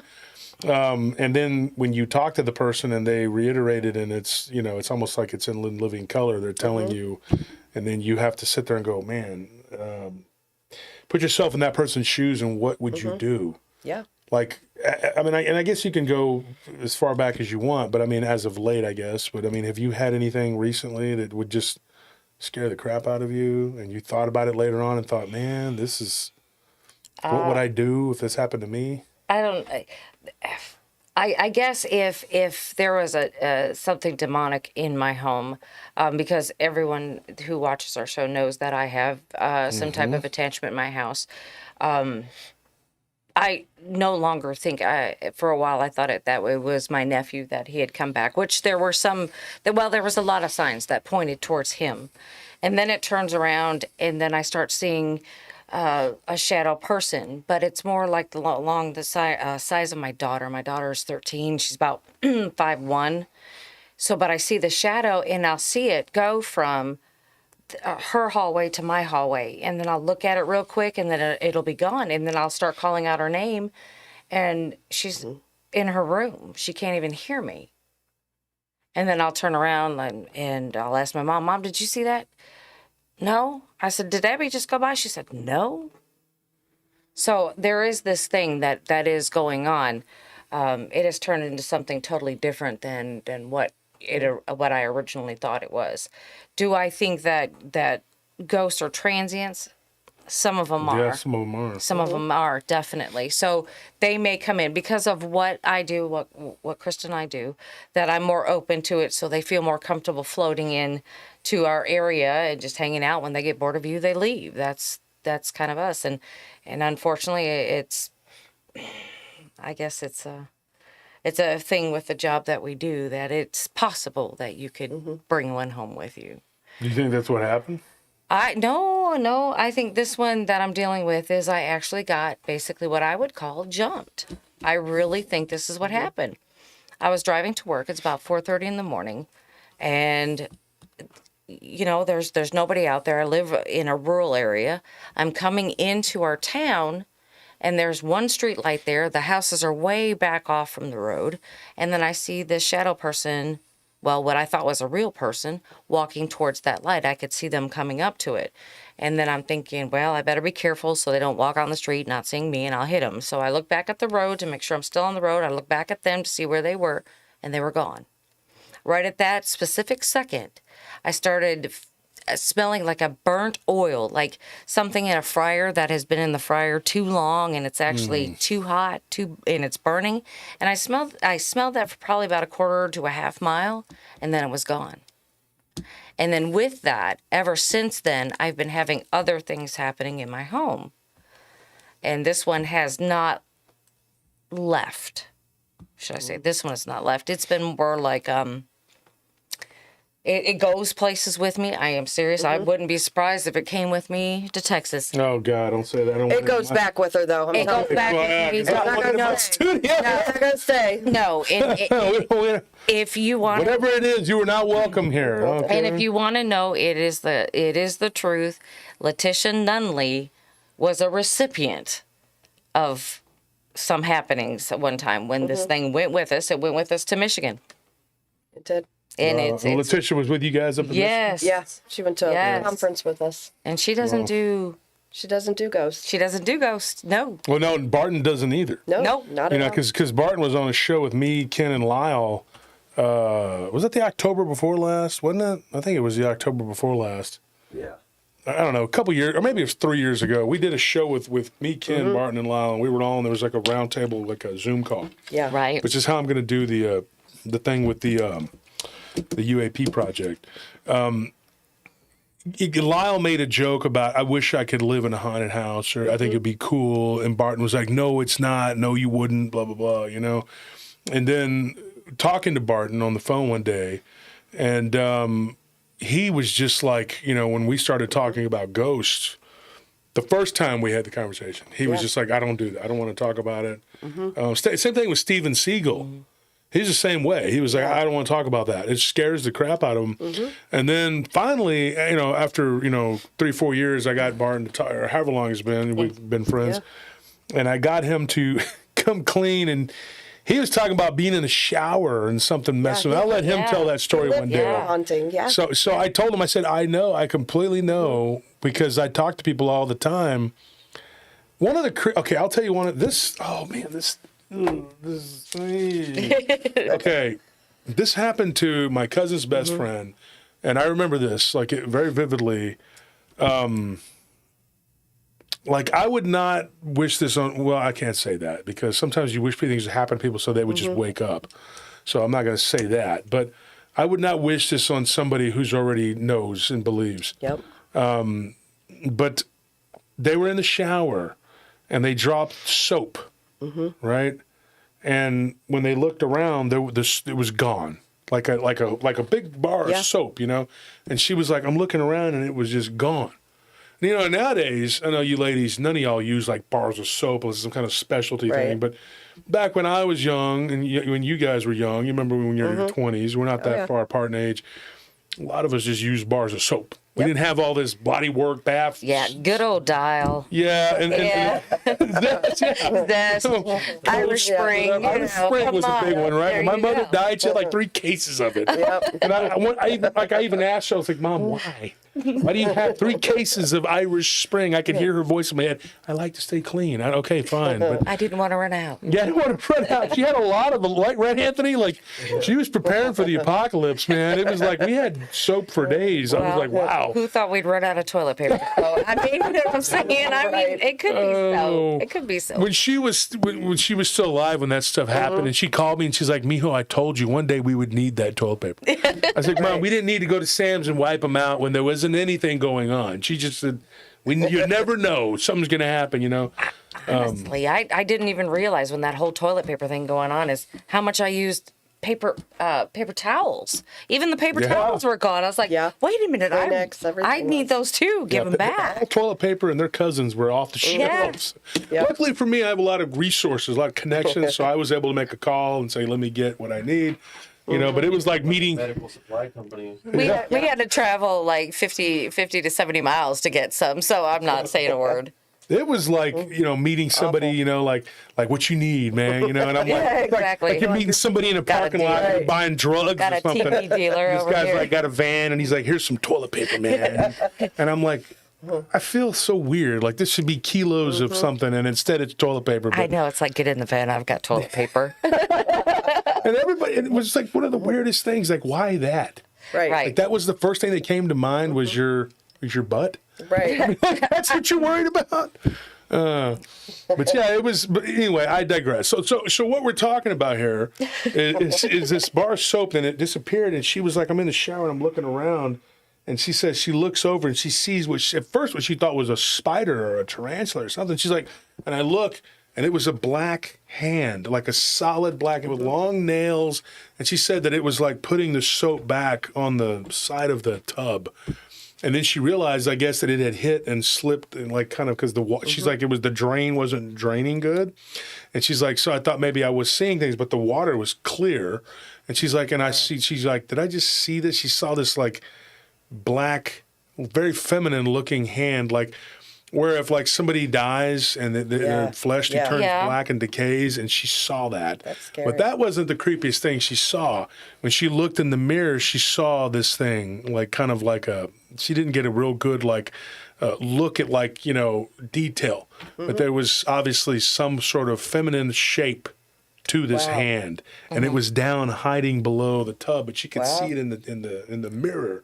Like there was a mirror that faced the, you know, and then I told her, I said, well, something like that, and you have mirrors facing each other, maybe you should immediately get rid of one. Right. Yeah, possibly. Possibly, if that's because you've already seen that. Yeah, I mean, you might need to close those off. You know, I mean, I don't know. I never ever put two mirrors facing each other ever. Small bathrooms too. Like if something happens in a small bathroom, it's like you're pretty much in there and you're stuck in there with it. Story. When I got COVID, what was really weird, like I remember Lyle had gotten it, and so he had COVID, and we talked about it. And I remember getting off the phone with him, and I was like, "Well, good luck with that. I'll pray for you, whatever." A few days go by, and I started getting sick, and then I got COVID, you know, and so I called him back, and I said, "Lyle, you know, I know you told me the other day, but I'm going to be honest, I wasn't really paying attention to everything you were telling me because we were talking." And I said, but what did you do? So he's giving me all this advice and how he made it through it. He said, I did a lot of just laying around on the couch. Like, you can't move. It's horrible. It was that Delta strain. And the late Johnny Henderson from Cryptid Studies Institute, Johnny got it. Now, and he got it like a couple days after I got the phone with Lyle. Me and Johnny were on the phone, and Johnny says, yeah, I got COVID, but I'm okay. I'm out, and I'm feeding the chickens and all this other stuff. And I said, Johnny, I said, Lyle told me that this is bad. You know, you can't be out there doing whatever. And then Armando, my first coach, he got it. Well, the thing we all had in common, all of us that were getting this COVID, was that we were all working together, talking about and doing some research on the Bell Witch. And so Jason Bland, who we talked about earlier, he called me. And Jason, if you go check out his show, Paranormal Strip, comes out on Sundays. If Jason got himself a better time slot and just totally committed to just doing his show, he is one of the best hosts. I'm telling you right now, he's one of the unsung heroes of this field. And he has such a good voice, and he's so good at what he does. But it comes second to his career and especially his family. So I applaud him for that, because he could really do this full time if he wanted to. But anyway, he calls me up and he says, you know, Josh, he's a real intellectual guy. And he says, there's a curse attached to that. And I said, the Bell Witch? And I already knew, you know, but I didn't think, you know. He says, you need to be very careful with that. And I just kind of shrugged it off like, oh, well. So I got in the shower one day, and I was sick as a dog. And so my wife she's very helpful. You know, you see how she is. And she's like, get in the shower, you know, and stay in the steam, you know, be in there for a little bit and so you can open up and breathe. So that's what I did. And I'm standing in the shower, and I thought that it was my wife, you know, and I had like soap in my eyes, you know, and then you're in that state. And I heard like a noise, like somebody clear their throat or something. I can't remember exactly what it was. And I turned and I looked, and I was like, what the hell? And I saw something, but then it was gone. It was real quick. And I said, oh man, this COVID's really got me, you know. Or maybe it was Jason telling me about the curse. I don't know. So then I stop, you know, showering, get out, you know, whatever. And I go to grab my towel. And as I'm drying off, I look and I see in the corner of the bathroom, and I'll never forget this. And I freaked out. My wife came busting in the room. I see what looked like a hag, witch type entity. Just, it looked like an old crone, and she was laughing, but there was no sound. And I was just like, oh, and I fell backwards in the shower. My wife busts through the door. You know, she's like Kramer. Hey, you know? She comes sliding in. She's like, are you okay? And I'm like, were you listening at the door or what? She's like, No, I'm not okay. she's like, well, I want to make sure you're okay. I've seen her too, Jerry. Right. Oh, she's ugly, Jerry. That's horrible. Oh, I'm telling you. Pelosi ain't got nothing on her. but she basically was telling me, she's like, you know, are you okay? And I said, I'm fine. I didn't tell her right away. So then I go outside because I had to get on the phone, and actually it was a phone call I was having with the late Linda Godfrey. And I was going on the phone, and I told Bart, I said, we can have this phone call, whatever. But I was so sick, and when I got on the phone with Barton, and I said, I don't think I'm up for it right now. Let's postpone it, whatever. And so he says, okay, that's fine, whatever. And this was like 2020, whatever, when the COVID, it was bad. And I go back inside the house, and no sooner did I go to lay down than Ken called. Ken, Gerhard. And I had to talk with him because at that time we were talking about a conference. Now, we didn't do it at that time because COVID had hit. Right. So we were talking about it. So I said, I told honey I got out of bed, and I needed to get some sun anyway. And I said, you know what? I'm avoiding everybody's call. I need to go ahead and let me talk to this guy. So I go outside, and I said, yeah, I got COVID, man. I said, I think Lyle gave it to me. And he says, Lyle, you want me up in Fort Worth? I said, no. He gave it to me over the phone. We don't know how this works. Stop judging, all right? It was him or Johnny. One of them, they did this to me. Yeah. And so Ken started laughing. He goes, well, aren't you guys all, you're doing that Bell Witch thing? And he goes, look, Ken's a very pragmatic guy. He doesn't believe in all that. Ann and him are always chiding each other. And he says, I'm not a believer in curses, but he's like, if I was a betting man, I would say all of y'all getting sick at the same time is not a coincidence, and maybe it's something you're doing. I don't know, because there are energies out there. Ken likes to preface it with, there's energies, that could be at work, And I said, okay, I said, you and Jason have already told me that this could be. And so I told him what I saw. And Ken goes, ugh. Like, he's like, Right. Ooh. And I was like, yeah, and you never know, man. These things could travel through the phone. You might have saw her. I don't know that. I don't know. But it was very telling that, Elijah, when we were at the conference, tells me, that Johnny was saying that a woman was visiting him at his bedside. Wow. And was like messing with him, while he was in the hospital. Wow. And so that really messed with me. Yeah. And so when he died, and then of course, right after that, Armando died, and then I thought, oh man, I felt very strong and spiritually and mentally and physically. I felt weak physically, but my mental was still strong and my spirit was strong. And I just told myself, this isn't going to beat me. At one point, my oxygen got down really low into the 80s. And my wife, she bought those cans of oxygen we used when we were hiking up in Colorado. And so she was just making me use those religiously. And then she got one of those little face steamers that you get like at Ulta or whatever, Right. And I was just sitting in front of it, and it was opening up my pores and everything else. So my face looked glowy, along with my, sinuses. And she was just like, we're not going to, this bitch ain't going to beat you. She's like, we're not going to let it take you. It's not going to hurt you. And, and of course I talked to Lyle. I was like, yeah, I'm over it. He was like a week or two ahead of me. And so it ran its course for 3 weeks. And then I called my Uncle Butch, and he said, you know what you need to do? He talks real country. He says, you need to take your butt out there to the truck and just sit out in the sunlight, and you'll be okay. You need that vitamin D. So I did.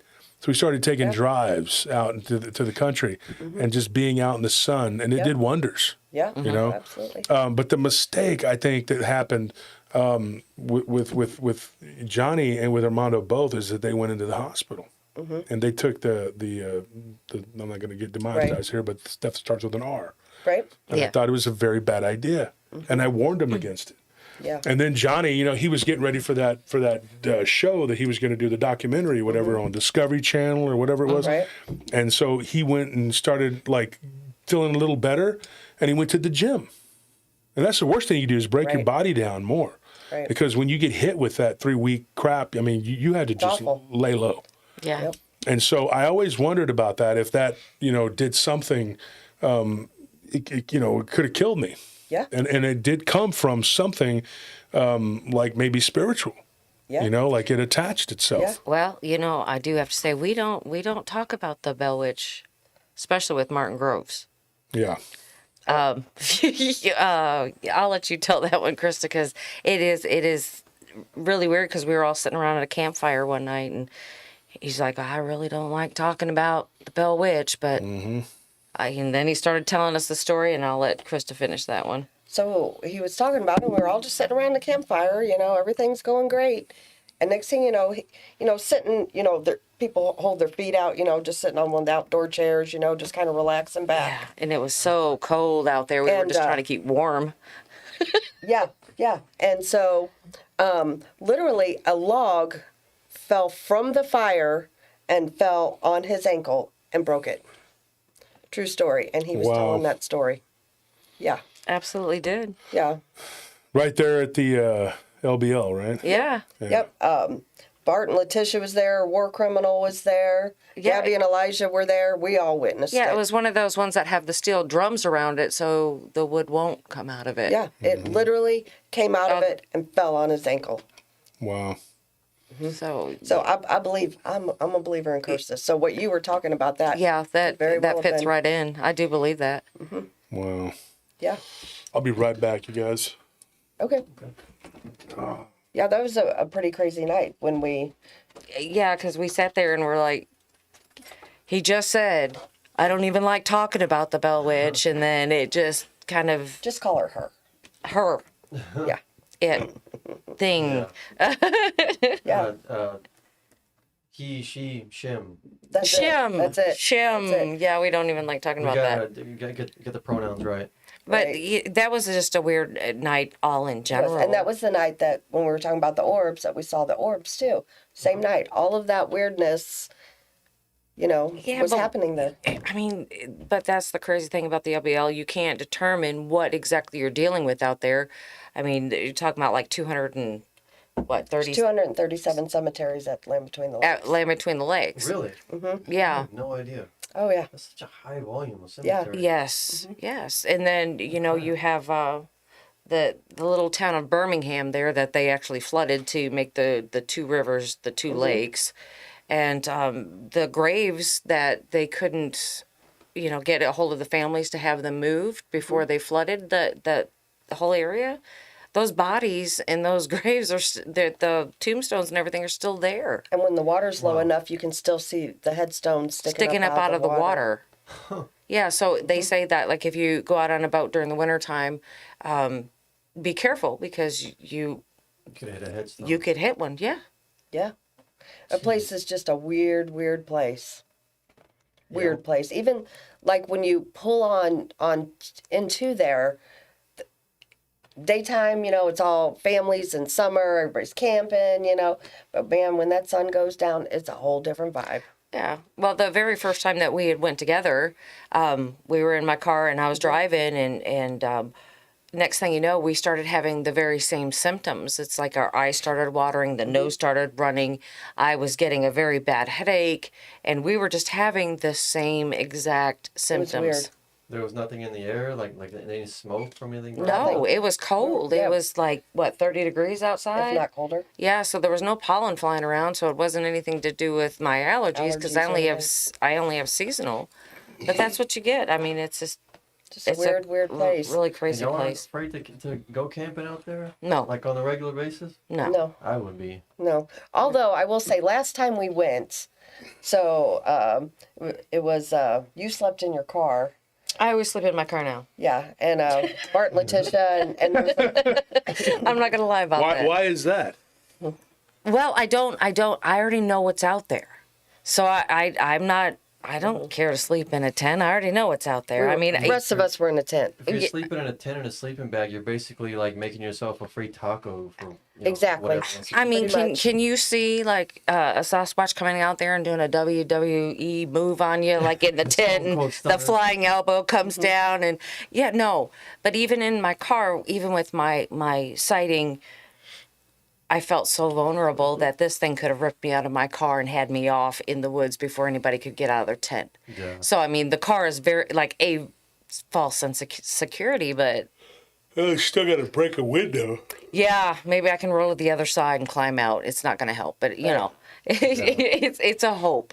I might have a hope, but no, that the LBL is very strange. Like I said, we don't know sometimes if it is paranormal, supernatural, or cryptid. We don't know. There's one cemetery there that we went to last time we were there that they say that a dog man comes out of the grave. Yeah, That a dog man's been seen. yeah, that's in Downs 2 is the name of the Yeah. cemetery. It's called Downs 2. Yeah. And it's way back in there, and the only you can walk up to it, but honestly, you'd have to have a truck to get up the hill to it. We could do a whole show just on dogman and cemeteries. Yeah. Yes. I mean, absolutely, because I mean, there's so many reports of these things being in cemeteries. Yeah. Well, I mean, And as we said, you know, there's 237 cemeteries at the LBL. Well, look at how all much the, is paranormal, supernatural, or cryptid? I mean, you got to ask yourself that. It's interesting what you say. You say paranormal, supernatural, or cryptid. What's the difference? to me, there's not. There really isn't. I mean, people. But I mean, like you were saying, though, there's a distinction. What is it? Well, cryptid. We would hope that. Put the camera on them. I think people are thinking that cryptid are more on the flesh and blood side, but maybe with a little, I guess, a little magic. I'm going to call it Supernatural. a little bit of supernatural to them. And then, of course, the paranormal we believe is anything we can't explain. I still believe that. I think it's all the same. They're all intertwined. I'm getting very warm in here. I'm going to take this coat off in a minute. But I think they're all the same. I think everything is intertwined. I You really want to do. put the camera back on me so you can do that? Yes, please. Okay. I will say this. I don't want, go ahead. You're still talking. Everything is getting blurred. The more that everybody talks about it, I think it's getting blurred. We want to believe that one thing is black and white and the other thing is black and white, but it isn't. It isn't. It's going all gray. Again, we were talking about aliens. I mean, we were talking about Bigfoot and all this kind of stuff, and orbs and energy manifestations. I mean, where do they all fit and where do they all separate? This is where I'm getting blurred. I mean, because we're still studying. Krista and I are learning every single day more and more stuff, and some stuff we're just like, well, I can't wrap my head around that yet, but we're still learning. Right. I don't know if there is a big distinction between the three. I think they're getting very blurred. Yeah. When you talk about, to me, it's all the same. And I'll say this, when it comes to this, what people call cryptids, it's funny because Barton and Ken, both we've talked about them tonight, because they do have a similar view when it comes to Dogman. Neither one of them think it's a cryptid. Neither one of them think it's a cryptid. Barton says it's not. He calls it inhumanoid. Humanoids. And Ken says, and Ken being very pragmatic and almost to the point of like, he's too, pragmatic. He doesn't believe that Dogman is a cryptid at all. He doesn't believe that, and he said that at my first conference when he did the intro. He was emceeing. And he said that this is not a flesh and blood thing to me. He believes it exists, but he believes that it's a type of spirit. Yeah. I mean, and so, and then with Bigfoot, he'll say that it's physical, but then there's been so much stuff that's happened in the last few years that now he says it's something we can't comprehend, but he's not willing to go out and say that it's not. Right. He's a devout aper. But a lot of the apers are having to reevaluate where they stand and what they believe because who knows what we're dealing with? We don't know. And then there are some apers that don't matter. A Bigfoot could materialize out in front of them and they would just be like, well, I don't know what that is. I know a few. I went to bed after eating pizza and I just saw that. There's nothing you can do. Right. But I can say this, if you were to ask these two guys, which I have, and I had them two and Sibylla Irwin on a phone call, and we talked for over an hour just on the, like, what, I don't know what the wording would be, like what Dogman was, what it is. We couldn't, nobody could pretty, because Sibylla was doing the artwork for it, and Ken was, if anybody knows, Ken was doing a lot of, him and Barton were doing interviewing for me because we had 60 people to interview, and then we had to whittle it down, 60 people. Right. To interview.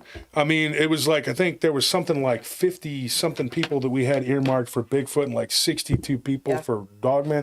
That's a lot. So I had to recruit friends to help. And Anthony, of course, him and Tony were doing them too.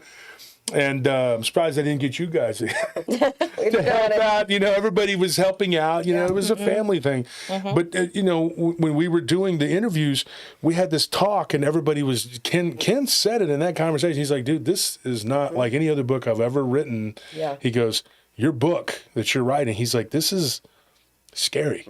He goes, and doing these interviews, which a lot of it was him recording them and then telling me here, take this one and let's whittle them down. And everybody had a pile and we had to choose who we kept, whatever. That's kind of how it worked.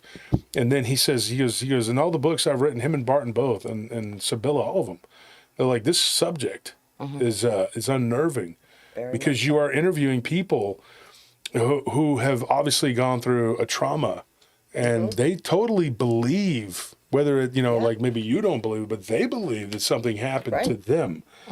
You can't separate that. Here, JG says, do you think that when the Bible says that the dead shall rise, it means the ancient ones like Dogman, Sasquatch, etc., and not humans? We'll get into that. Look, here's what I'm going to say about the cryptid supernatural thing. I think that because of the nature that what we're dealing with these things, coming from their lineage of being going all the way back to being angelic, and then they were created or produced or messed with or whatever by the Nephilim, by the fallen, whatever. You're dealing with something that has the ability to move back and forth between third and fourth levels. So these things can appear as flesh and blood. But think of it like this. I've had people on my show who claim that they've walked into portals. Was it Anthony Ceballos? It comes to mind. Yeah. He's Wraith Hunters. He's a ghost hunter from San Antonio. He believes he went into a portal, and he came back out, and he's a flesh and blood guy. He's a man. Yeah. But he said that he feels like it changed him. Something, he did something in it. But if you can move in and out of realms, why couldn't these other creatures? But they have a stronger, better understanding of the spiritual because that's that they know that that's their true nature. Yeah. And like you said earlier, going through walls. We were at a conference last year, and a guy showed me a picture on his phone that he took in his living room, and he said, I had a dog man come through my wall. And you saw that picture. Yeah. I'm telling you, it was, you could see like a dog man peeking through like his wall, peeking in at him. It was definitely strange, and I am never not seen kidding. Anything like never it. seen anything like it. I don't believe there was any ill will on his part. I believe it's a legit photo. I don't believe it was tampered with. And I was like, wow. And so, and flesh and blood don't do that. And that's really hard for me and Krista because we're really super tough on pareidolia. Just because being in the paranormal you kind of have to be. We have to be. Yeah. We have to be. So we're super tough on it. But she goes, look at this picture. And I said, wow. I can't explain it. Yeah. Yeah. And the guy, believe it or not, he's a member of BFRO, out of all things, and have that happen. Yeah, and they're flesh and blood. Yeah, I've had a lot of people talk about how they won't take anything unless it jibes with their belief. Well, and that's sad. Because what we have to do is we have to combine the information to learn something. Yep. And you cannot combine information if you're not giving all the information. Absolutely. You can't just say, well, it was flesh and blood and that's all there was to it. I mean, we could learn something to know that, hey, this thing had orbs following it, or, it went through a portal, or it did this, or it did that. We can't learn anything if you're just giving us half the story. We'll never know. Right. And you think that's what's happening? Is that we're basically, when someone gives you a story about a dog man, it's just half of what's really happening? Through them, maybe. No, I don't believe through. If somebody comes to us with a story, we believe them. We believe them. They tell the whole story, because I believe that it's important that they be able to do that in a free zone, that they're not going to be ridiculed and all this other kind of stuff. They're not going to have that. And my thing is too, I've seen some weirdness in my lifetime, and some things that people would be like, oh, I don't know about that, but I've saw it, and it's 100% true. Yeah, so who am I to say that didn't happen to you? Right. Would you guys feel comfortable sharing that picture? You don't have to do it now, but maybe on the show. I don't have the picture. Yeah. But we can get a hold of them. We can get a hold of them, yes. So maybe when I come on the show, you can show it. I can see. Yeah, we can find it. And I wouldn't tell you to do something I wouldn't do. I showed a picture the other day, and it was pretty compelling because you could see it in the background. Yeah. And I think that the young lady that took the picture, I don't think she was playing around. I think there was really something there. Yeah. You could see it. I mean, it was. But we got lots of pictures, and we don't typically, because it just creates problems. Right. But if you guys wanted to talk about it or whatever, And like I said, folks, it's going to be their show, their thing, and I'm just going to be there along for the ride. And if they want my opinion on something, or if there's something I can do to add to the soup, then I will. But I'm honored that you guys would have me on. We're honored that you would come and do that for us. We appreciate and I would love that. So and plus, folks have been clamoring to get more. So there you go. That'll be on someone else's show, and it'll be on Thursday nights at 8 o'clock. I want to say this. I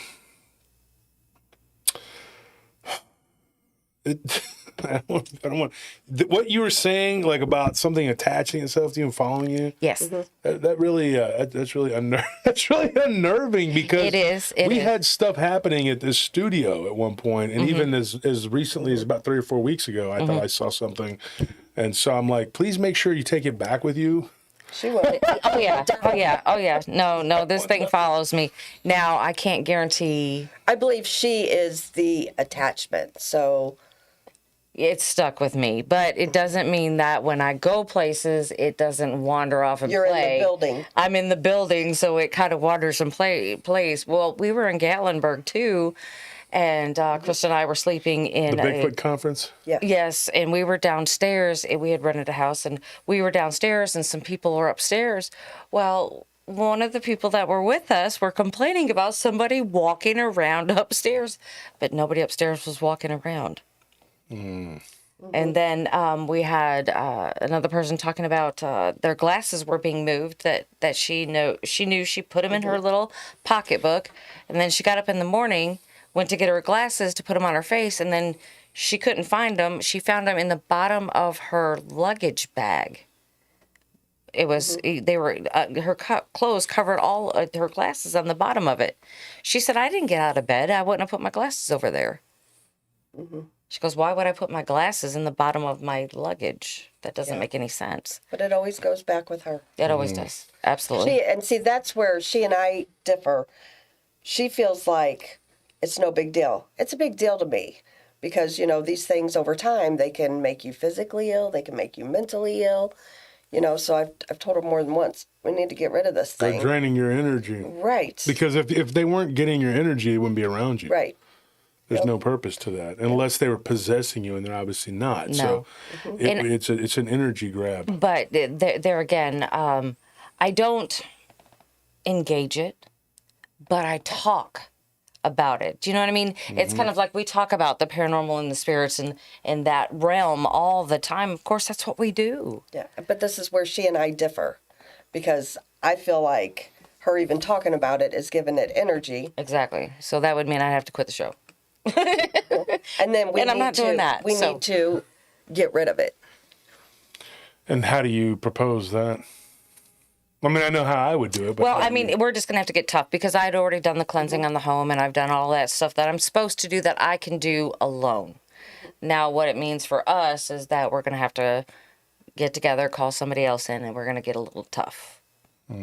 So, I mean, and what I mean by that is bring somebody in who is very, very knowledgeable in how to get rid of these things. I don't believe that we as people can cross spirits over. I don't believe that's our job. I believe that's God's job. But we can get them to leave our space. And do you think this is a human entity? Oh yeah. It's very, and it's not aggressive, should I say. It's not anything like that. It just does little small things. Like I said, it goes on vacation with me, I guess. Goes on vacation. It'll move stuff around. Like I had a soda can sitting on my desk, and I walk out of the room, and then I hear the soda can like being put back down on the table. Like you'd sit down an empty soda can, you'd hear it. You can see like a shadow person. Like I said, it looked like my daughter Abby was walking through, and she wasn't even in the room. Just making noise to open a cupboard or two. Just little things. But I still don't think she should allow it to stay. Yeah. I feel like it still needs to go on. Yeah. And she's okay with that. And then that's where I come in again, and I have an issue with her being okay with that, because I feel like it's that controlling her mind, making her feeling okay with that. Does that make sense? Yeah. I had a friend that And Anthony, I'm sure you probably know who I'm talking about, who had a little traveler he picked up in Hawaii. And he's kept it for a long time. And I've seen it over the years. It's made him more and more like he's lost touch with. Like, he's not, I'm not gonna say he's not in our reality, but it's gotten to the point where he's made peace with it, and it's like, no, dude. Yeah. No. I don't believe that. I don't believe it either. Yeah, that's where she and I differ. Danita Whitson says it's a big deal. No sleepovers. Yeah, no sleepovers. Yeah, exactly. Right. No sleepovers. Well, Right. yeah, it's just kind of like, And it's just hit and miss too. Like, I've been with her for over 24 hours now and nothing's happened. But that's happened to us. We are away. We are in the same room. Now, if she would have been in a different hotel room, it probably would have went and visited her. That's what happened to us in Michigan. It went and visited her and Letitia. They were in a different room. When I was in Gatlinburg, it went upstairs when we were downstairs. So it's just kind of like it's not an aggressive type, because if it was an aggressive type, I wouldn't have let it last, more than just a few minutes once again, after I found think out. that's could be it influencing your mind to make you feel okay with that. If I felt oppressed, yeah, sure. How do you think it makes? How do you think it affects you when you do the show? Doesn't have any kind of an effect on you? No, not really. Well, you got to talk about some of those paranormal experiences that have happened. Well, he said, how does it affect me? Oh, It doesn't gotcha. affect me at all. I mean, it doesn't take down my moods. It doesn't do anything, like that. So I know that that it's still not safe, because it could at any moment, depending on what it would plan to do, especially if we were dealing with something more than just a little trickster spirit. If we're dealing with something more deeper than that, at any moment that I let my guard down, well, it could turn into something different. But it hasn't really done anything like that. But then again, it's still always scary, and you should probably try to remove it. I'm seeing Lolo in the chat says it wants you to feel comfortable with it, and then when you let your guard down, it will strike. Oh, Bingo. I'm not comfortable. I'm not comfortable. No.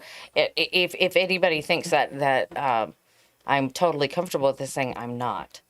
I'm really not. But in my room, for anybody who is into like the metaphysical type things and crystals and sage and I've got my rosary beads and I've got everything around me all the time. I keep all of my stuff cleansed and charged and all of this stuff always around me. So I'm not perfectly comfortable with that, because I wouldn't think that I would cleanse things and charge things and all that stuff if I were totally comfortable. I'm always prepared. Gotcha. Well, I think that Brandi, I think that Krista's a very good friend. And I think that she's really cares. That's why she's trying to get you to stop being stupid and get rid of it. There you go. Right. Amen. Okay. Yeah, and let me bring it back just a hair, because this is why it becomes so difficult. And I know because I'm a seasoned investigator. I know all about this. I studied demonology too, and I get it. But my nephew died back in 2021, back in January. He was 21 years old, just turned 21.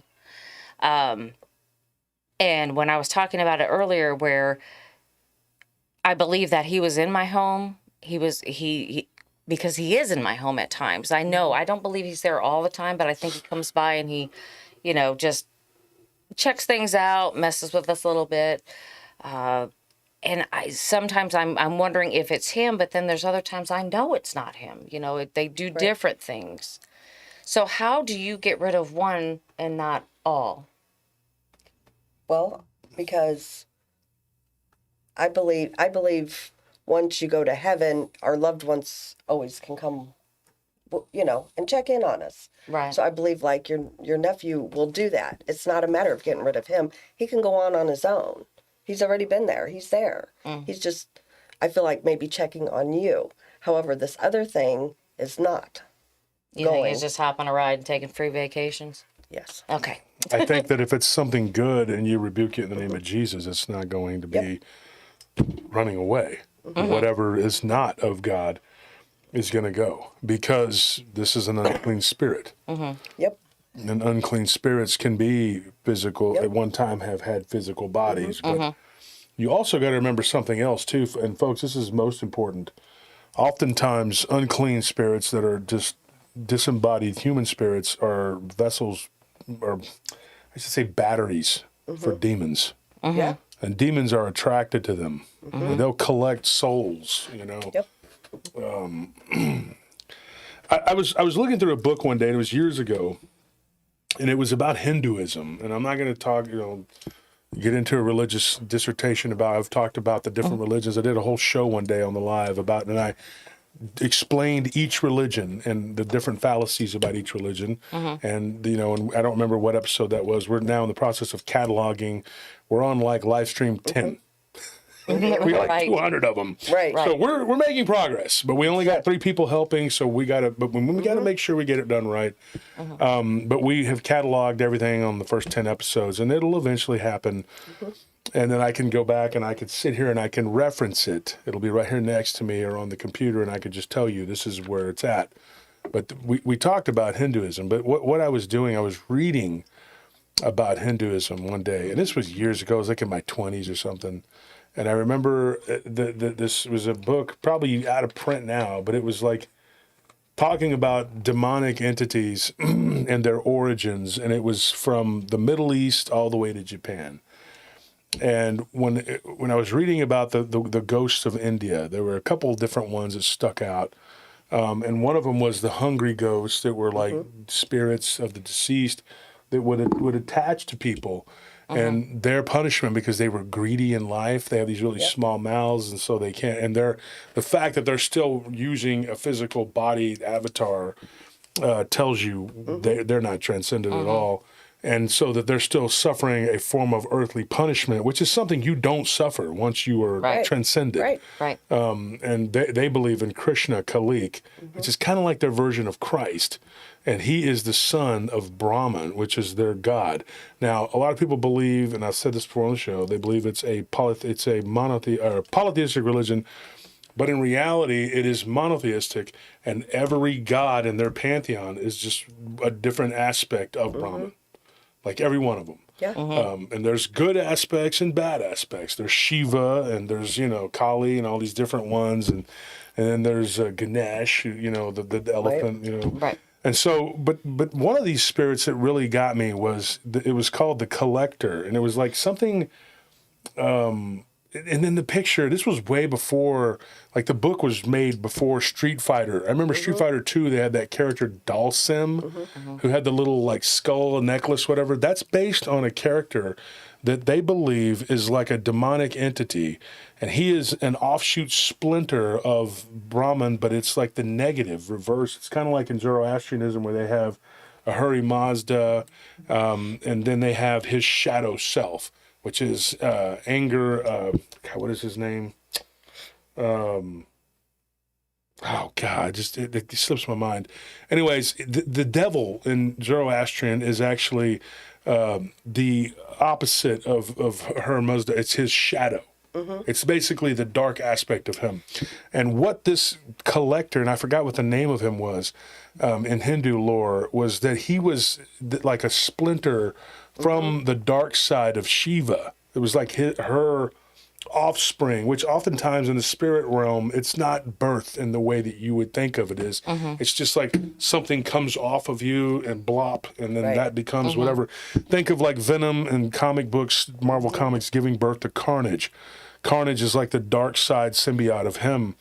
And then they propagate, So what this creature, though, is, he kind of looked like Dalsim with this weird-looking, jaggedy smile, and he had these skulls around his neck, and he's holding like these two like scales full of skulls, and what they are the souls of the damned that he collected, and he feeds on them. He literally eats their soul to the point to where eventually there's nothing left of the person's soul. It's just the small core, and the consciousness eventually has succumbed to the parasite, which is this collector. And I forgot his name. He has a weird name, like whatever, I can't even pronounce it, but you get the point. There's like this, entity that feeds upon your consciousness, and if you have an attachment and it draws something darker to it, because that's what it does, is feeds on those type of low-level negative energies,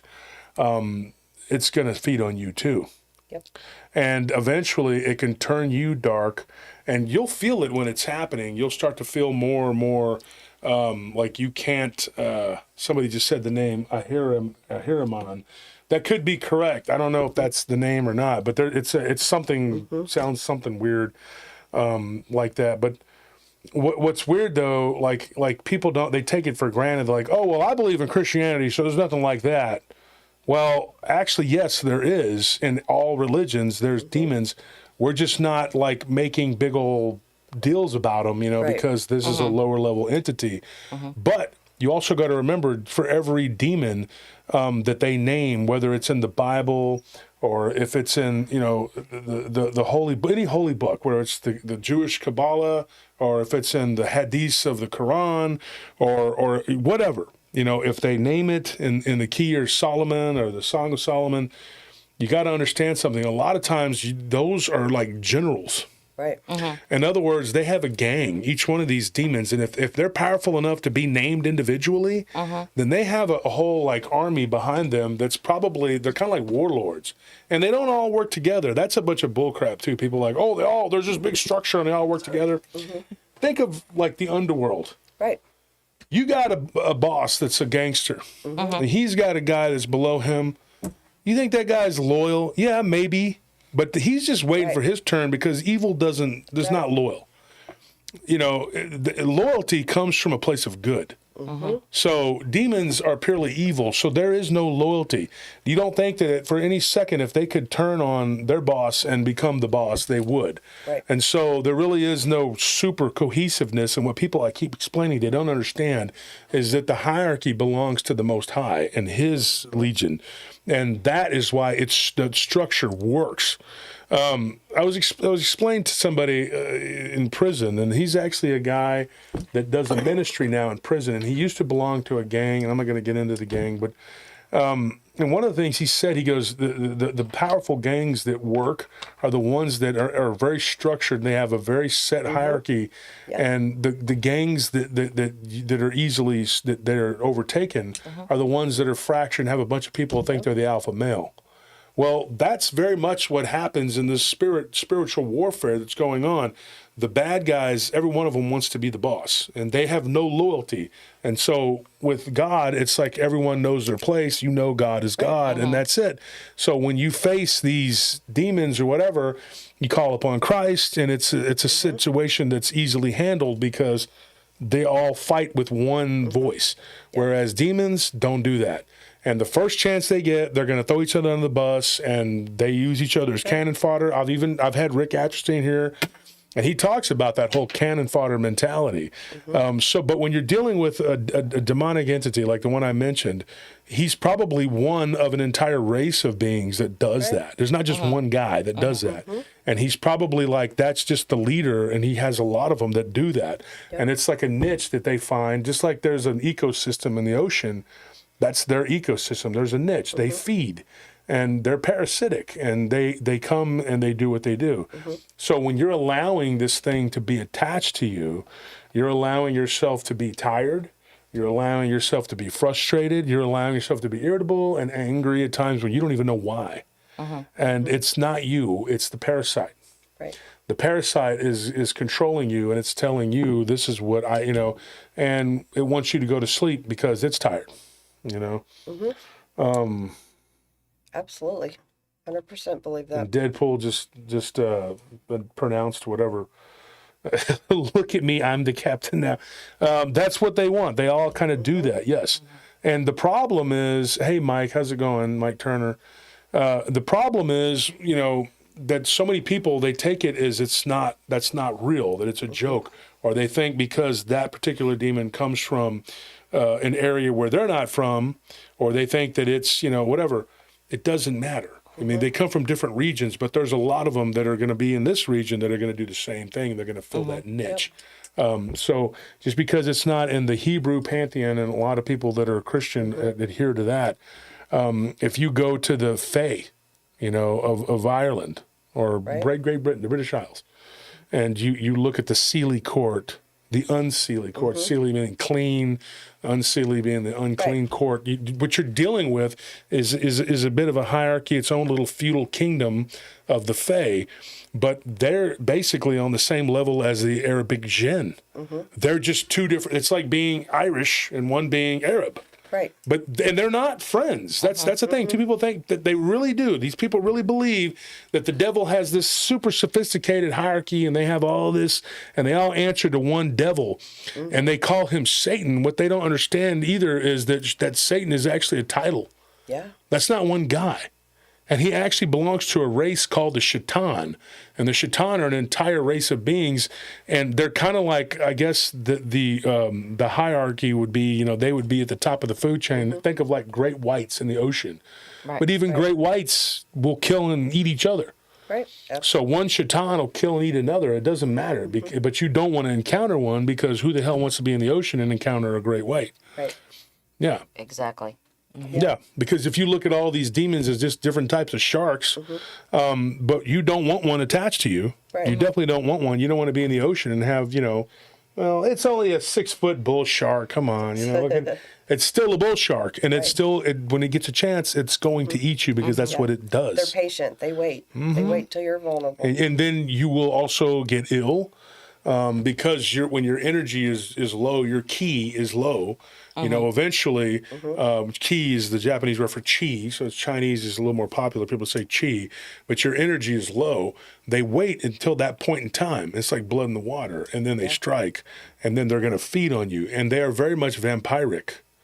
Yeah. So, yeah. So whatever this is on you, I would say, folks, if you're listening at home and you would send prayers to God to alleviate Brandi from this parasitic entity, and pray in earnest and focus your energy, and use the white light. Think of it and bathe in it.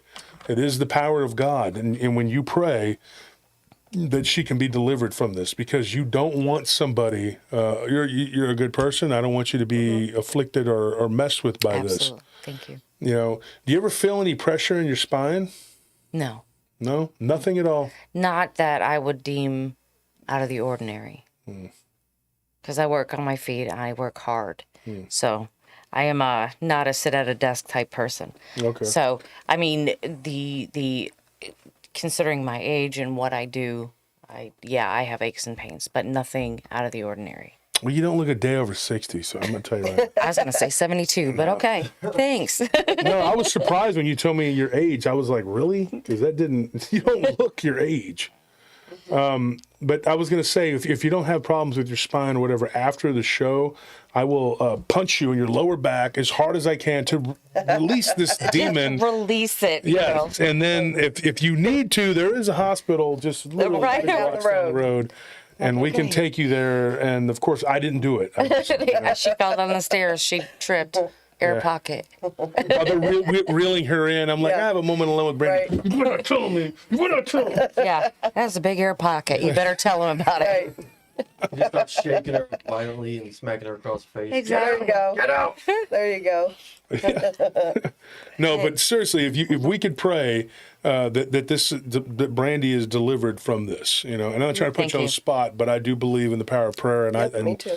My people, we call them the paratroopers, they've done some things like really helped a lot. The prayer groups have really, really come through and helped a lot of people. And I believe that this would be no different. Deadpool is like donating, like all the donations came from him today. Thank you for that, donations, Deadpool. I think there's only been like 3 people, and you're one of them. See, that's what I'm saying. Like, I think Barton is like, he's gobbling it all up. He's eating them all up. Dude, like I didn't get to nothing. see it this past week. Was there a bunch of donations on him or what? Yes. That's where it's going. People are great. Seriously, like we all have the same, audience. Yeah, the same and they're- audience. Yeah, and they're the best. I'm telling you, they are. We do have the best audience, absolutely. Yeah.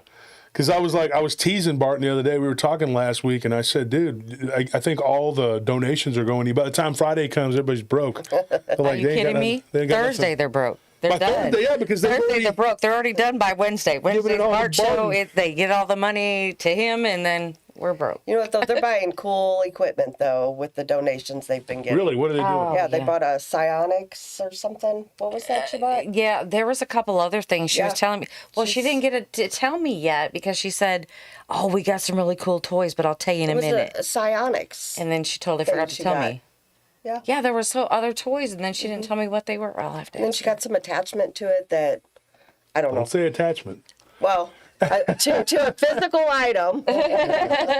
A physical That item. I think it does. I don't know a whole lot about it, but infrared or Well, things like that. but see, we're not going to say much, Josh, and because we can't really, because we go with them out in the field, so we get to use that stuff too. Oh, wow. How far do y'all live from them? About 3 hours. Oh, you guys don't live far. No. That's why we That's why y'all get are over together. there all the time. Yeah. because Barton's always talking to me like, he's like, oh, just come. I'm like, it's like 11. Oh, wait, no, wait, it's 13 hours? Yeah. Because it's like, it was 10-hour drive from Fort Worth. It's 3 hours at Fort Worth. So that's 13 hours for me.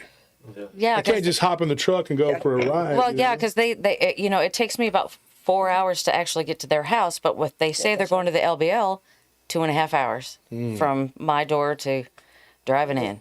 Wow. Yep. So Thanks, we're very close. Liberty, for that donation. Buy more Shasta. Yeah, that's the thing.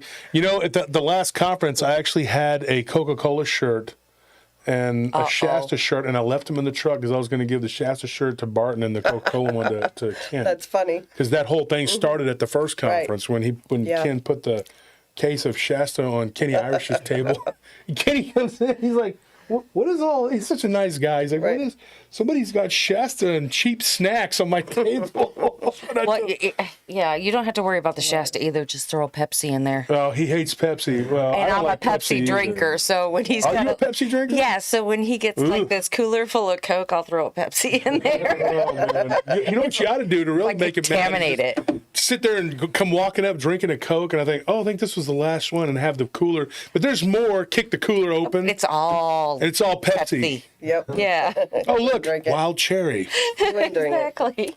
Yeah, I think I'm gonna do that to him. I'm gonna mess with him. He's gonna be like, "Why did I invite this dude to the LBL?" Get some Yeah. Diet Pepsi. Yeah. We should do that, right? Get diet caffeine-free Pepsi. Get him Yep. like a Coca-Cola cooler, like it's all red and it's got the Coca-Cola logo on it, and you open it Yeah. up, it's just full of Diet Pepsi. When you So, guys Lavino, plan- thank you for that donation, and apparently my brother is giving me tree fitty. Thank 350. that damn Loch Ness 350. monster. No, I just chalk it up to. I was chalking it up to the Christmas hangover, but now we know it's Barton being greedy. Thanks a lot, Barton. Just taking all. No, dude, I'm glad for him. He needs to. Yeah. He needs to be, whatever. He's been working hard, busting his ass. Yep. Who did he have on Wednesday? It was a member in chat, Sheldon and Dawn. Oh, that's right. That's And it was right. I saw a Sheldon he had little on? bit of the other day. I just said, Yeah. God, Wednesday I was trying to get home. I was on the road and I was trying to get home to watch. And by the time I got home, I was so damn tired. I have been on the go for until last night. But last night was Tony's birthday. Oh, wow. So we went to, I can't even think straight to pinballs, and everything, all the good stuff was shut down. Like, this is the off season. The guy said, wasn't a bunch There of is people no there. off season. And I was My like, birthday. Come on, the off season, and so they closed an hour early, and they shut down everything good an hour early. So I was aggravated. I was like, man, this sucks, dude. I never get a chance to go do any damn thing. And then tomorrow I got to go to this crappy conference. Oh, that's it. I'm joking. No, because I told my wife I was trying to weasel out of it. I was like, I'm really tired. And she's like, we're going to the conference. I'm like, I hope you guys do come. I was like, oh, man.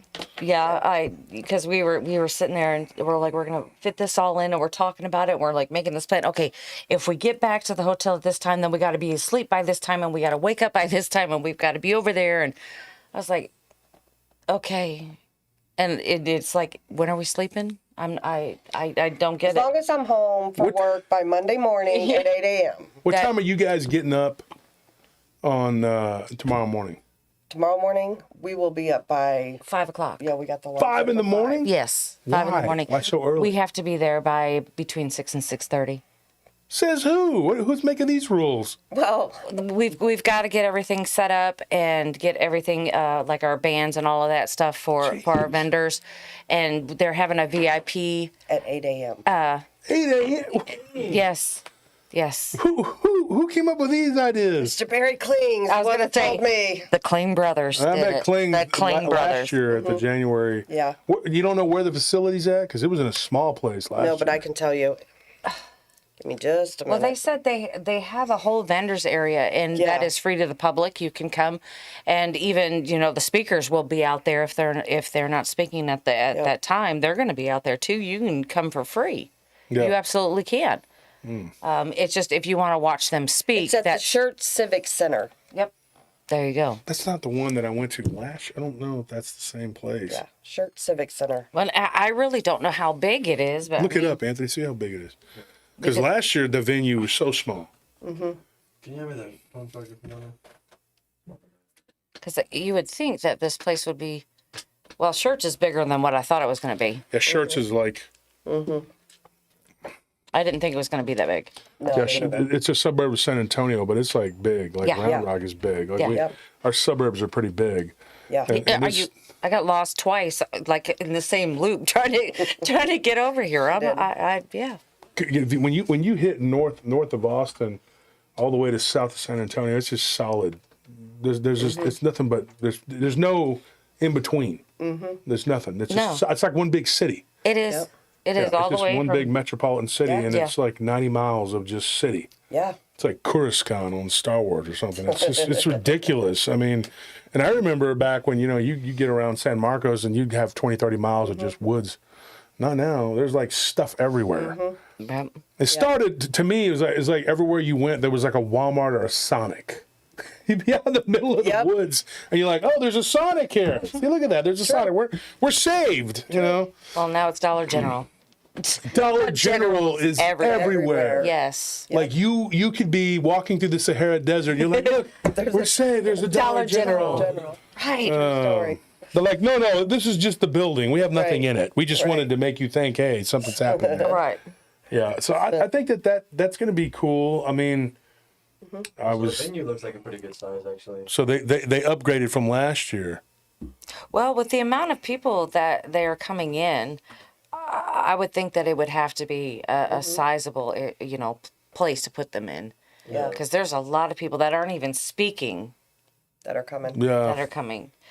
People I would consider like your keynote speakers that are going to be there that are not even speaking. Who? Dustin Perry, we saw that wasn't speaking. Greg Lawson. Greg Lawson is Oh, another Greg's one. going to be there. I believe so. I need to talk to Greg anyway. It's crazy because he just lives like in Georgetown, but I need to talk to him. Yeah. He does a lot of events with the Yeah, plane. he does. He was there last year, and I thought, because Greg is somebody that I do want to do a show with. I do want to work with a little bit, I've got his book. and I enjoy talking. I do too. I do too. It's sitting right in the next room. There are a lot of people too, man, that are good, do good work in this field. They don't get the recognition they deserve. They just don't. I got to meet Greg Lawson in, what is it, Seguin? I got to meet him in Seguin 2 years You were in ago. Seguin? 2 years ago. 2 years Kling ago. Brothers. Right down the Kling road. Brothers. Oh, so they've been doing this for a while. Oh, yeah. Yeah, this was something totally different. It was the Kling Brothers and Greg Lawson, and they just did a whole afternoon of stuff. And it was more like a workshop type thing, trying out new things and learning stuff in the paranormal realm. And I got to spend all afternoon with them one day, so it was fun. It was fun. Yeah, and I've known him several years. Like I said, our very first, we did a conference. And our very first conference that we did, Kling Brothers came to. Wow, where was that at? In Richmond, Missouri. Really? Right outside We of did. Kansas City. Was on a horse farm. So you guys were at our conference this past. Yes. How would you rate ours amongst all? Because you've been to so many. 10, every bit. You're right up there with the rest of them. We Really? had One of the so best, much fun. Yeah, and you had such a wide range, just even our conference that she and I did, you know, our main speaker was the Kling brothers, and that was it. I mean, you had a bunch of good ones, you know, so that's you know, and if you definite watched like during the day, you'd see all the vendors and speakers, you'd see them, and everybody was just changing chairs. It was like everybody was talking to everybody, and you would see like who was sitting at our table. Anybody, it didn't matter. They'd come sit down at the table, start talking to you, come by. Yeah. It's like a big family reunion. Yeah, it was. It was, which was amazing because you go to a lot of these places and you're afraid to talk to people. Now, we went to one certain Bigfoot conference in Tennessee, and we're not going to say what that one was, but Is that the one that Barton was very upset with? probably. No, that was the other one. Was that right? because Barton and Daryl Tennessee, are you sure it wasn't the one in Missouri? No, talking about? no, I'm talking about the one with the G. Oh, yeah, okay. Yeah. Okay. Oh, okay. So yeah, it was I know that what you're one, talking about. and those people just generally they acted like they didn't want to talk to you. They didn't want to come over and say anything or be friendly, and you're just like, okay. Yeah.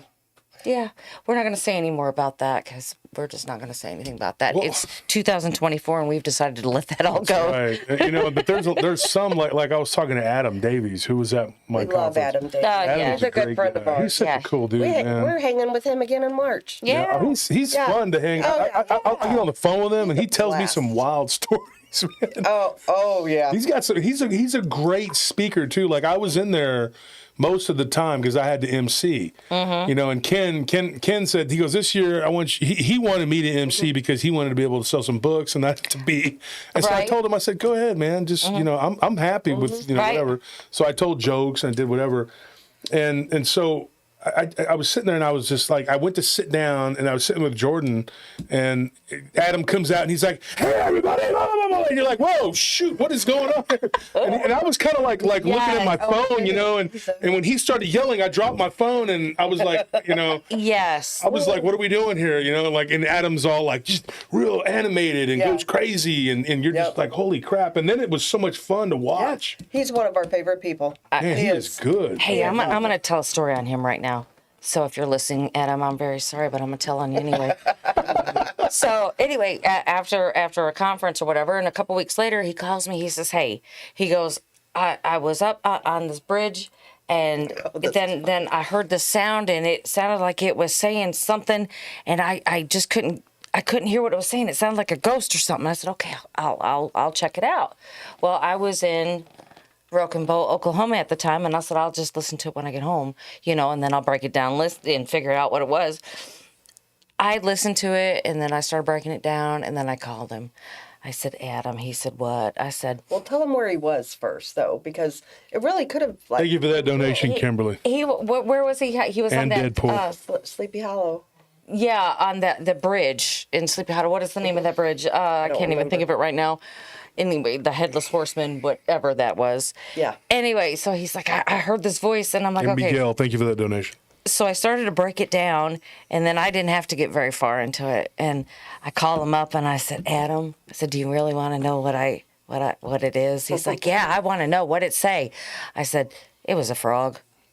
And he's like, what? I'm like, you were on a bridge over water when it's warm outside. Yeah. You got a frog. He's like, oh, okay, thanks. And he's like, bye. I'm like, bye.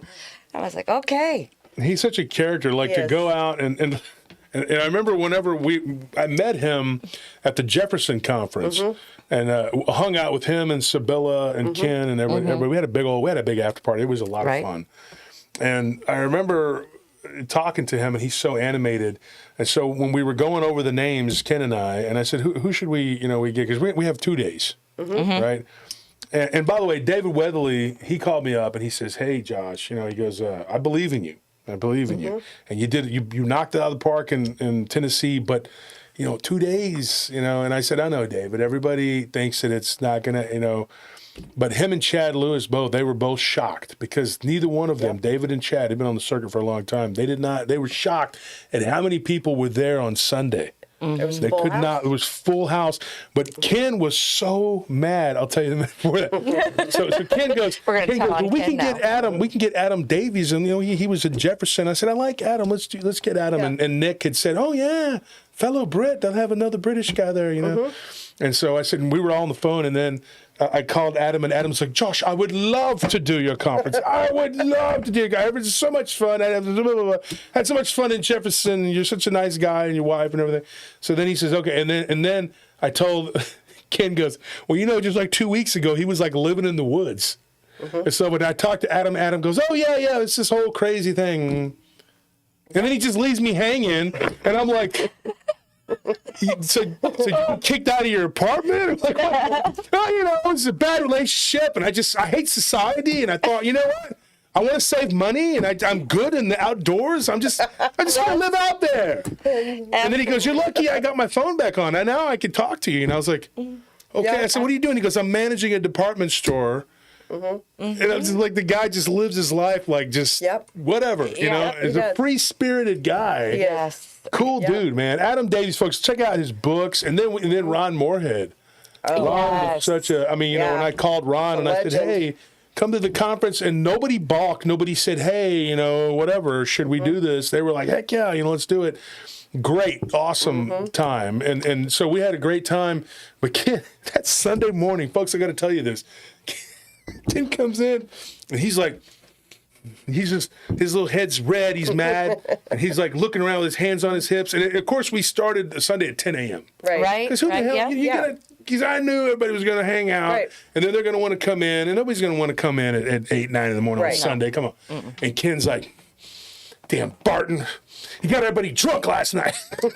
And I said, why are you blaming Barton? He goes, well, if Barton does it, everybody's going to do it. Just like whatever. If he wants to drink Coke, they're going to drink Coke. And he walks off. I said, dude. That's funny. I just started laughing. But then I looked around, and there was nobody there. And I said, well, and I looked over at David, and David's kind of like, hey, like I told you.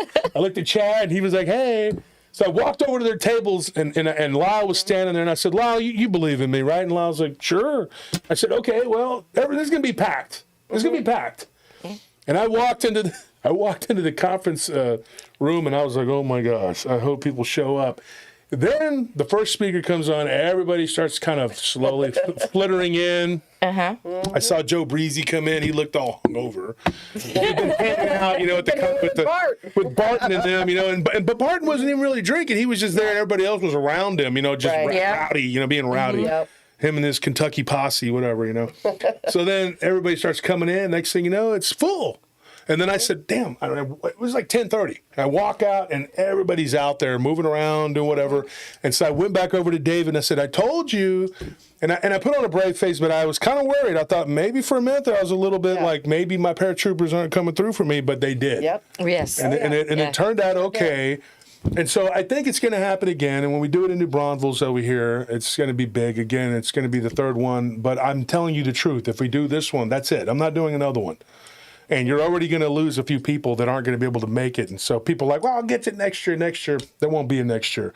If we get 3, it's hard for me I can't bend my finger. 3. If we get 3, that's it. I can't do another one. And it's just too much stress. And truth be told, I haven't even hit Ken up about it yet. And I got to tell him, hey, we're going to do a third one. He's probably going to start spitting nails. Yep. Well, count us in. We'll definitely be there. And Yeah, for I was getting ready to say, We'll be Krista, there's another 15-hour trip for you. I know. Yeah. That's right. Well, it's We'll be not. here. And don't let her lie to you. It's not a 15-hour trip for her. She goes 3 hours to my house, and I drive the rest of the way. Wow.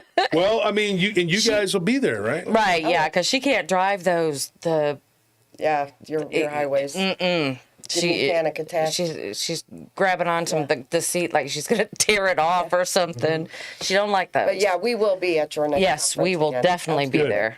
We So won't miss it. before we check out, do you guys have a story or anything you want to tell, or do you want to talk about something before we go? We got another 15 minutes or 10 minutes. Let you do it. I really don't have anything to tell. We've already talked about my stories. Talked about you. Yeah, we talked about my stories I already. think it's Krista's turn, right? I think Krista needs to get Yeah, in there. it is Krista's Oh turn. boy. It is. Okay. Once upon a time, there Once was upon a time, there was. It was a dark and stormy I night. can tell you a sad story. Or you could A tell him. sad one. Hey, you know, speaking about Potosi, we never told him about the grave, the above ground grave, and why it's there. Yeah, that one's boring. Okay. Oh wow. Well, I didn't think it was. Cause Okay, the guy was from Texas. So but that's years cool. ago, I was on a different paranormal team. Okay. And we had a private case, and it was a father who had called. He had just lost his 2 sons. And it was a police chase, and they were together in a car, and there was a car accident, and they both passed away. And he still had a daughter at home, and he had a wife, and his whole world obviously was turned upside down. And to get, the man was grieving. It was just sad. Yeah. And so he started doing EVPs in his home. And he started getting voices come across the EVPs that sounded like his sons. So he really truly believed it was his sons that was there. Well, his daughter, who was 13 at the time, she started getting scratched and touched inappropriately, things like that. So his wife actually called us in. And he still, at this point, believed that it was his children. And we went in, we did full investigation, the whole 9 yards. Back then, the Ovilus, which is like a little box that says words, you know, it was when they first came out. So it's been a long time ago. But it was only programmed for a certain amount of words, and cuss words was not one of them. And through that Ovilus, we were down in the basement, and we were investigating, and it said F and B, called me an F and B. Oh wow. So I, kind of freaked out a little bit. That was a little scary, a little unnerving. So this is my first demonic encounter. Well, come find out, a lot of stuff was happening. Like he had a big, heavy chest that was moved from one side of the room to another. So it's just red flags like that. There was, that it was more on the bad side. And then the man still at this point truly believed it was his sons. And so after talking to the daughter, I asked him, I said, your sons didn't do this to her when they were in life. They're not going to do it to her in death. These are not your children. And so finally he come to the realization that, okay, maybe it's not my kids. Upset. It was an awful scene. But at the time I didn't know anything about the demonic or what I was doing. I honestly, between me and you, I had no business being there at that case. It was over my head. I had not enough knowledge at all. Yeah. And we ended up getting in touch with a demonologist out of Springfield, Missouri. His name was Ken Deal. He's since passed. But he came up and he ended up doing a full exorcism. The man was actually oppressed, and it was a bad deal. Very, very bad deal. And that was one of the first cases that I'll never forget. I mean, it was just, it really, really makes you cherish your loved ones, and because all this man, he was just grieving. He lost his job over this. He started drinking. He turned to drugs, and he was an upstanding guy, but he was just grieving and then wanting to hear his sons. Well, he was hearing his sons on these EVPs, but it wasn't his sons. So in the meantime, they were oppressing him. It was awful, awful, awful, awful. Wow. But I will tell you, to this day, the girl, and this has been probably 13 years ago, and last I heard, and this was probably 7-8 years ago, but she was going off to college. Dad had gotten a new job. They gotten back on their feet. They sold the house. Mom and Dad did divorce, but he went on to marry another, and they're fine today. So, Wow. yeah, it was just a really, really sad story. I just want to say that right now, that you can hear Krista, her voice is going. I'm like, it's going to be a really quiet day for me tomorrow. Her voice keeps going out. Yeah. But I hear it going out. I'm like, oh no. well, I had COVID 6 months ago, and I still have that COVID cough, and the doctor told me it could last a year or longer. Well, yeah, because Barton had it for like 2 months. Oh my gosh, yeah. Who else? Who get you were we some. talking to that had that cough? Honey and tea, I Yeah. would think. There were like 3 people we knew that had it. Yeah. They had it for like 6 weeks Yeah. and 2 months. Yeah, it's been awful. Yeah, and she still No, does I'm talking this. about Yeah. here, a friend of ours. There was somebody we worked with that had it. Who was it? Anyway, it doesn't matter. It was somebody we worked with, and they had it for like 2 months. Yeah, yeah, I can't and- knock They it. couldn't shake it. Yeah, I'm fine. I'm not sick. And but I Barton's just still can't- I can't coughing. shake. Yeah, Bart's still coughing. Yeah. Oh man, that's terrible. Yeah. Yeah. So it's. But anyway, that story. It's just that's always touched me, and that's always because you know, It's tough. It That's is. a tough one, yeah. It is. Because I mean, your spirit's kind once of again, broken. they get you when you're down. That's what it. Yeah, your spirit's broken. So. Yeah, Sugi, thank you for that donation. I'm gonna go through the donations real quick. Who donated? Miguel Guetta, appreciate it. Miguel, he says, I've been listening to the show but feel down in the dumps. What do you feel down in the dumps for, kid? What's wrong, man? You don't want to feel down. You got so much to live for. Exactly. He's like, I didn't say I was going to kill myself. I said I felt down. Miguel's a good guy, man. He is Now really just smile. So tomorrow, what time does it start? VIP's at 8, and then it opens ain't the no way in public hell I'm going to no VIP. at 10. Did you tell me? I would 10 say today? for you 10. I'm not. I was thinking about making a grand entrance. You know, people say I have an ego, and just walk in with like a robe, like a king with a scepter, There you go. and be like, There you go. booze, Lyle, Greg, hey, Texas. and then be like, cling, men. Cling. Act like you don't know people, you know, because you got to Right. do that to act arrogant, you know. Yeah, the cling men. Yeah. Here's a funny one for you before we go here, and I'll tell you this one. Apparently, I went to a conference in where was it? They said it was in not in Kentucky, in Tennessee, and I didn't. We didn't go. But this is a rumor that was started by the miscreants that don't like us, and they said that they have it on good authority that Josh Turner walked in arrogantly, swaggering around, showing everybody his gold, which is fake, which isn't fake, but yeah, whatever you want to believe.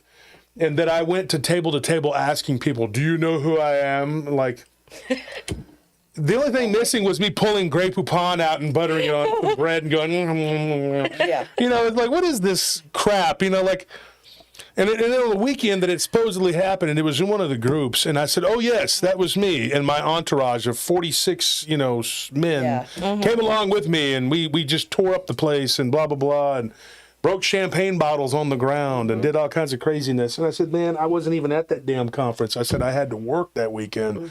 And that's something that people don't understand because I work. Right. And I work all the time. And that's why I was late to getting to dinner with you guys, because I was busy at a meeting.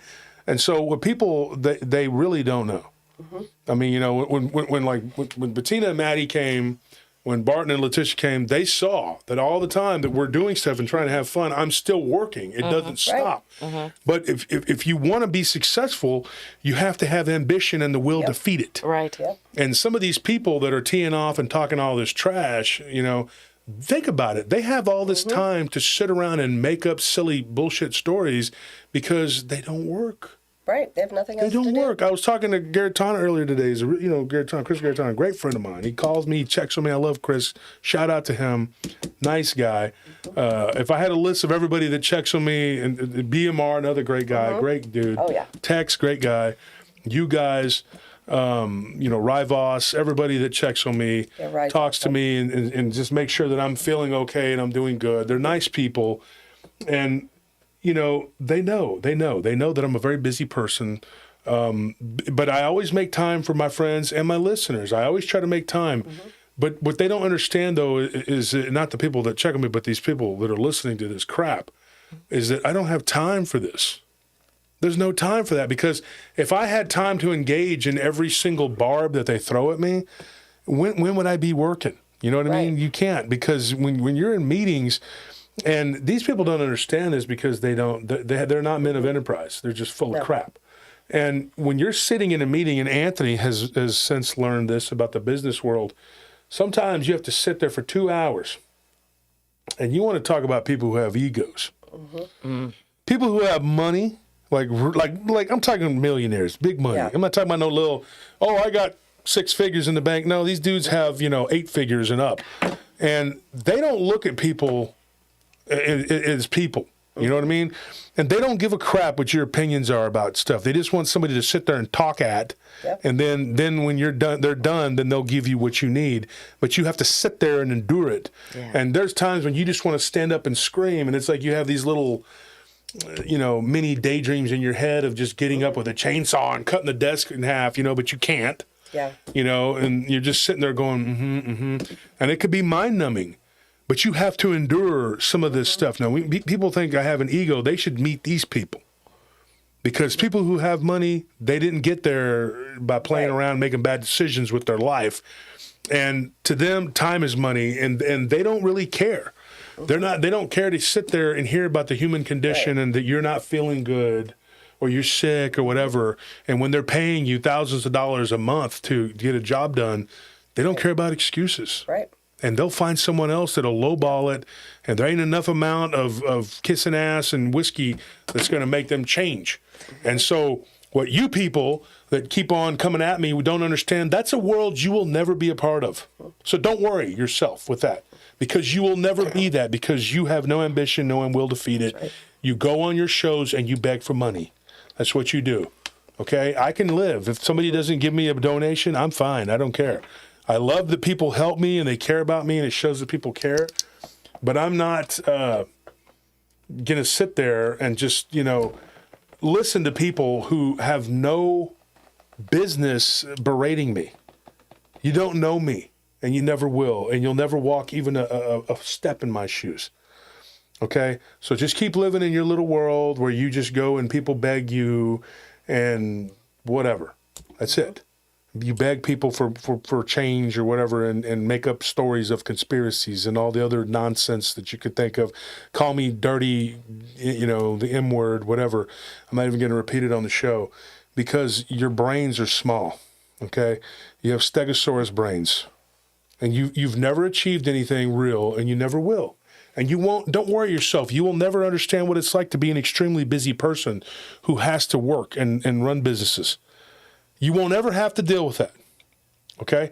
Because you can sit there and not work and do what you do and come up with all kinds of wild, outlandish tales to tell about me, my wife, and my family, and that's your life. That's your life. You encompass this much of my life. In that much. That's what you do. You encompass that much. And the only time I even have to think about it is if somebody's bombarding me with something that you said or did. Because most of the time I just ignore what you have to say. All right? But don't worry. You'll never be where I'm at. Ever. Ever. It will never happen. Not in this life or the next. So don't worry yourself. Okay? Just keep doing what you're doing. All right? Now that's it. Folks, thank you for tuning in. Blondes and Poos, thank you for my guests for tuning in. And like I said, you miscreants, put your mind at ease. You won't ever have to worry about those kind of things that I have to deal with. Okay? Just keep making up stories and lies. Use AI-generated stories to entertain the masses that are stupid enough to watch your pile of hot garbage shows, and then keep on buying fake subs and views, because that's what you do, because you have nothing else, and probably comments too. Mm-hmm. Most of the comments are probably y'all just doing it your own. They talk to themselves. Yes, it's unbelievable. Yes. Who does that? Yes, yes, right. Yeah. One flew over the cuckoo's nest, people. I mean, come on. I don't have time. Yeah. I don't have time to make a secondary account, a third account, a 10th account, 11, 12. And keep track of who's talking to who and what they're saying. But then sometimes, from what I haven't witnessed this, like recently, it's been a while since I've even read any of these comments, but some of my listeners have told me that they'll trip up. Yeah, that's what I mean, and keep track of who's talking to who. They can't keep track of who's, because they're flipping back and forth, and then they'll trip themselves up, and it's a big shit show, and you're sitting there going like, look at this. What are these people doing? Exactly. Or they could just stop and go get a job and try to make yourself look better so that you don't have to sit there and cajole and lie and make up fake accounts to say fake things. I guess that never comes into their mind. That's true. That's true. Yep. Guys, go and subscribe. Blondes and Booze. These ladies are hardworking ladies. I'm telling you right now, they are hardworking ladies. These are the kind of people we need in this field. They go to these conferences. I can't do that. I don't have time. I'm only going to this one because a bunch of my friends are going to be there, and it's close. I don't have time.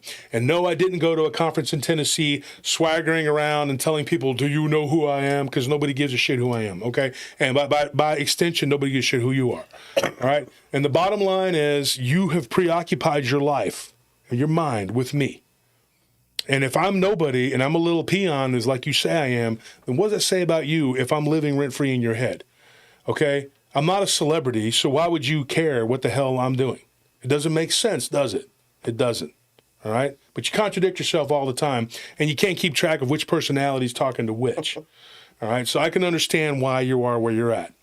So just keep living in your hovels and living off the government and, whatever it is that you do, all right? I would send you, if you were willing to work, okay, this is mine to the filthy five. I'm going to tell you this. I will personally buy you a pair of work boots, the nicest ones you can find. Pick them out. I don't care, however much they cost. But you got to sign a paper saying that you're going to work for at least 6 months, and I will send you a work boots. And if it's too cold, I'll send you a jacket too. We got PRT hoodies. They're very nice, and they're warm. Okay? But I know that will never happen. But if it did, and you got the wild hair up your ass to take care and provide for yourself and your family and stop living off of people and begging for money, I would do that for you. Okay? What's a good pair of boots? Wolverines? I don't know. That used to be the brand. I don't know. It depends on the work they do, I guess. Yeah, whatever kind of work you're going to do, right? If you're going to get a job in the white collar world, I'll give you some loafers, whatever it is. Nice shoes. That way you'll have something to wear because I know you're not going to do it. Might even throw in some Dickies. We'll throw in some Dickies, some pants, whatever. Okay? We'll send you a whole outfit so that you can go to work and get a job. Because if that'll get you off my back and get you to leave me and people that I care about alone, then I'll do it's money well spent. All right? In the meantime, folks, keep listening to PRT. Check out Blondes and Booze. I'm going to be on this show every Thursday in February, and I'm glad to do it. I think February 1st is the first Thursday, right? I'm not sure. It's We're all like, what? sure is. February 1st. There This it is. Thursday. Woo! this There Thursday. it is. So, Yep. there it is. Okay, so there we go. Coming up Thursday on the first Thursday is February 1st. I'll be there, 8 o'clock. As soon as my show is over with, you'll get an extra hour, 2 hour, however long y'all go for. What do you Hour go and a for? half. Hour and a half of me with Blondes and Booze, and we're going to do it up. Just remember, okay? Remember, folks, mark it on your calendar, okay? That we're going to do this. And it's going to be every Thursday. So you're going to get me 5 nights a week. Or not, 5 times a week. You're going to get 5 times. Yeah. Yeah. All right, guys. Awesome. And for the PRT people out there, we love you. Thank you for donating, paratroopers, everybody that donated. We appreciate it. Everybody, keep supporting Barton, though, folks. Don't stop supporting Barton, and support Blondes and Booze. Go check them out. Subscribe. And Sunday, remember Sunday, I have People's Encounters that I got to tell. Pretty good stuff. And I'm still working on the 3rd book. I'm hoping that it comes out by March. We pushed it back a little bit. But I got a lot of things to do. Work is very busy right now. We had a freeze, which causes pipes to burst because people don't understand the concept of wrapping pipes. It is part of the retardation that we're dealing with in this society. And then they're like, well, why can't you just stop what you're doing and come and do a fire watch? Well, you could have you could have wrapped your pipes too, lady, but that didn't happen, did it? So let me put down my tomahawk to feed your laziness. Okay? Magua says that in Last of the Mohicans. So anyways, folks, be there. We'll see you. Good night. We love you. Good night. Work boots.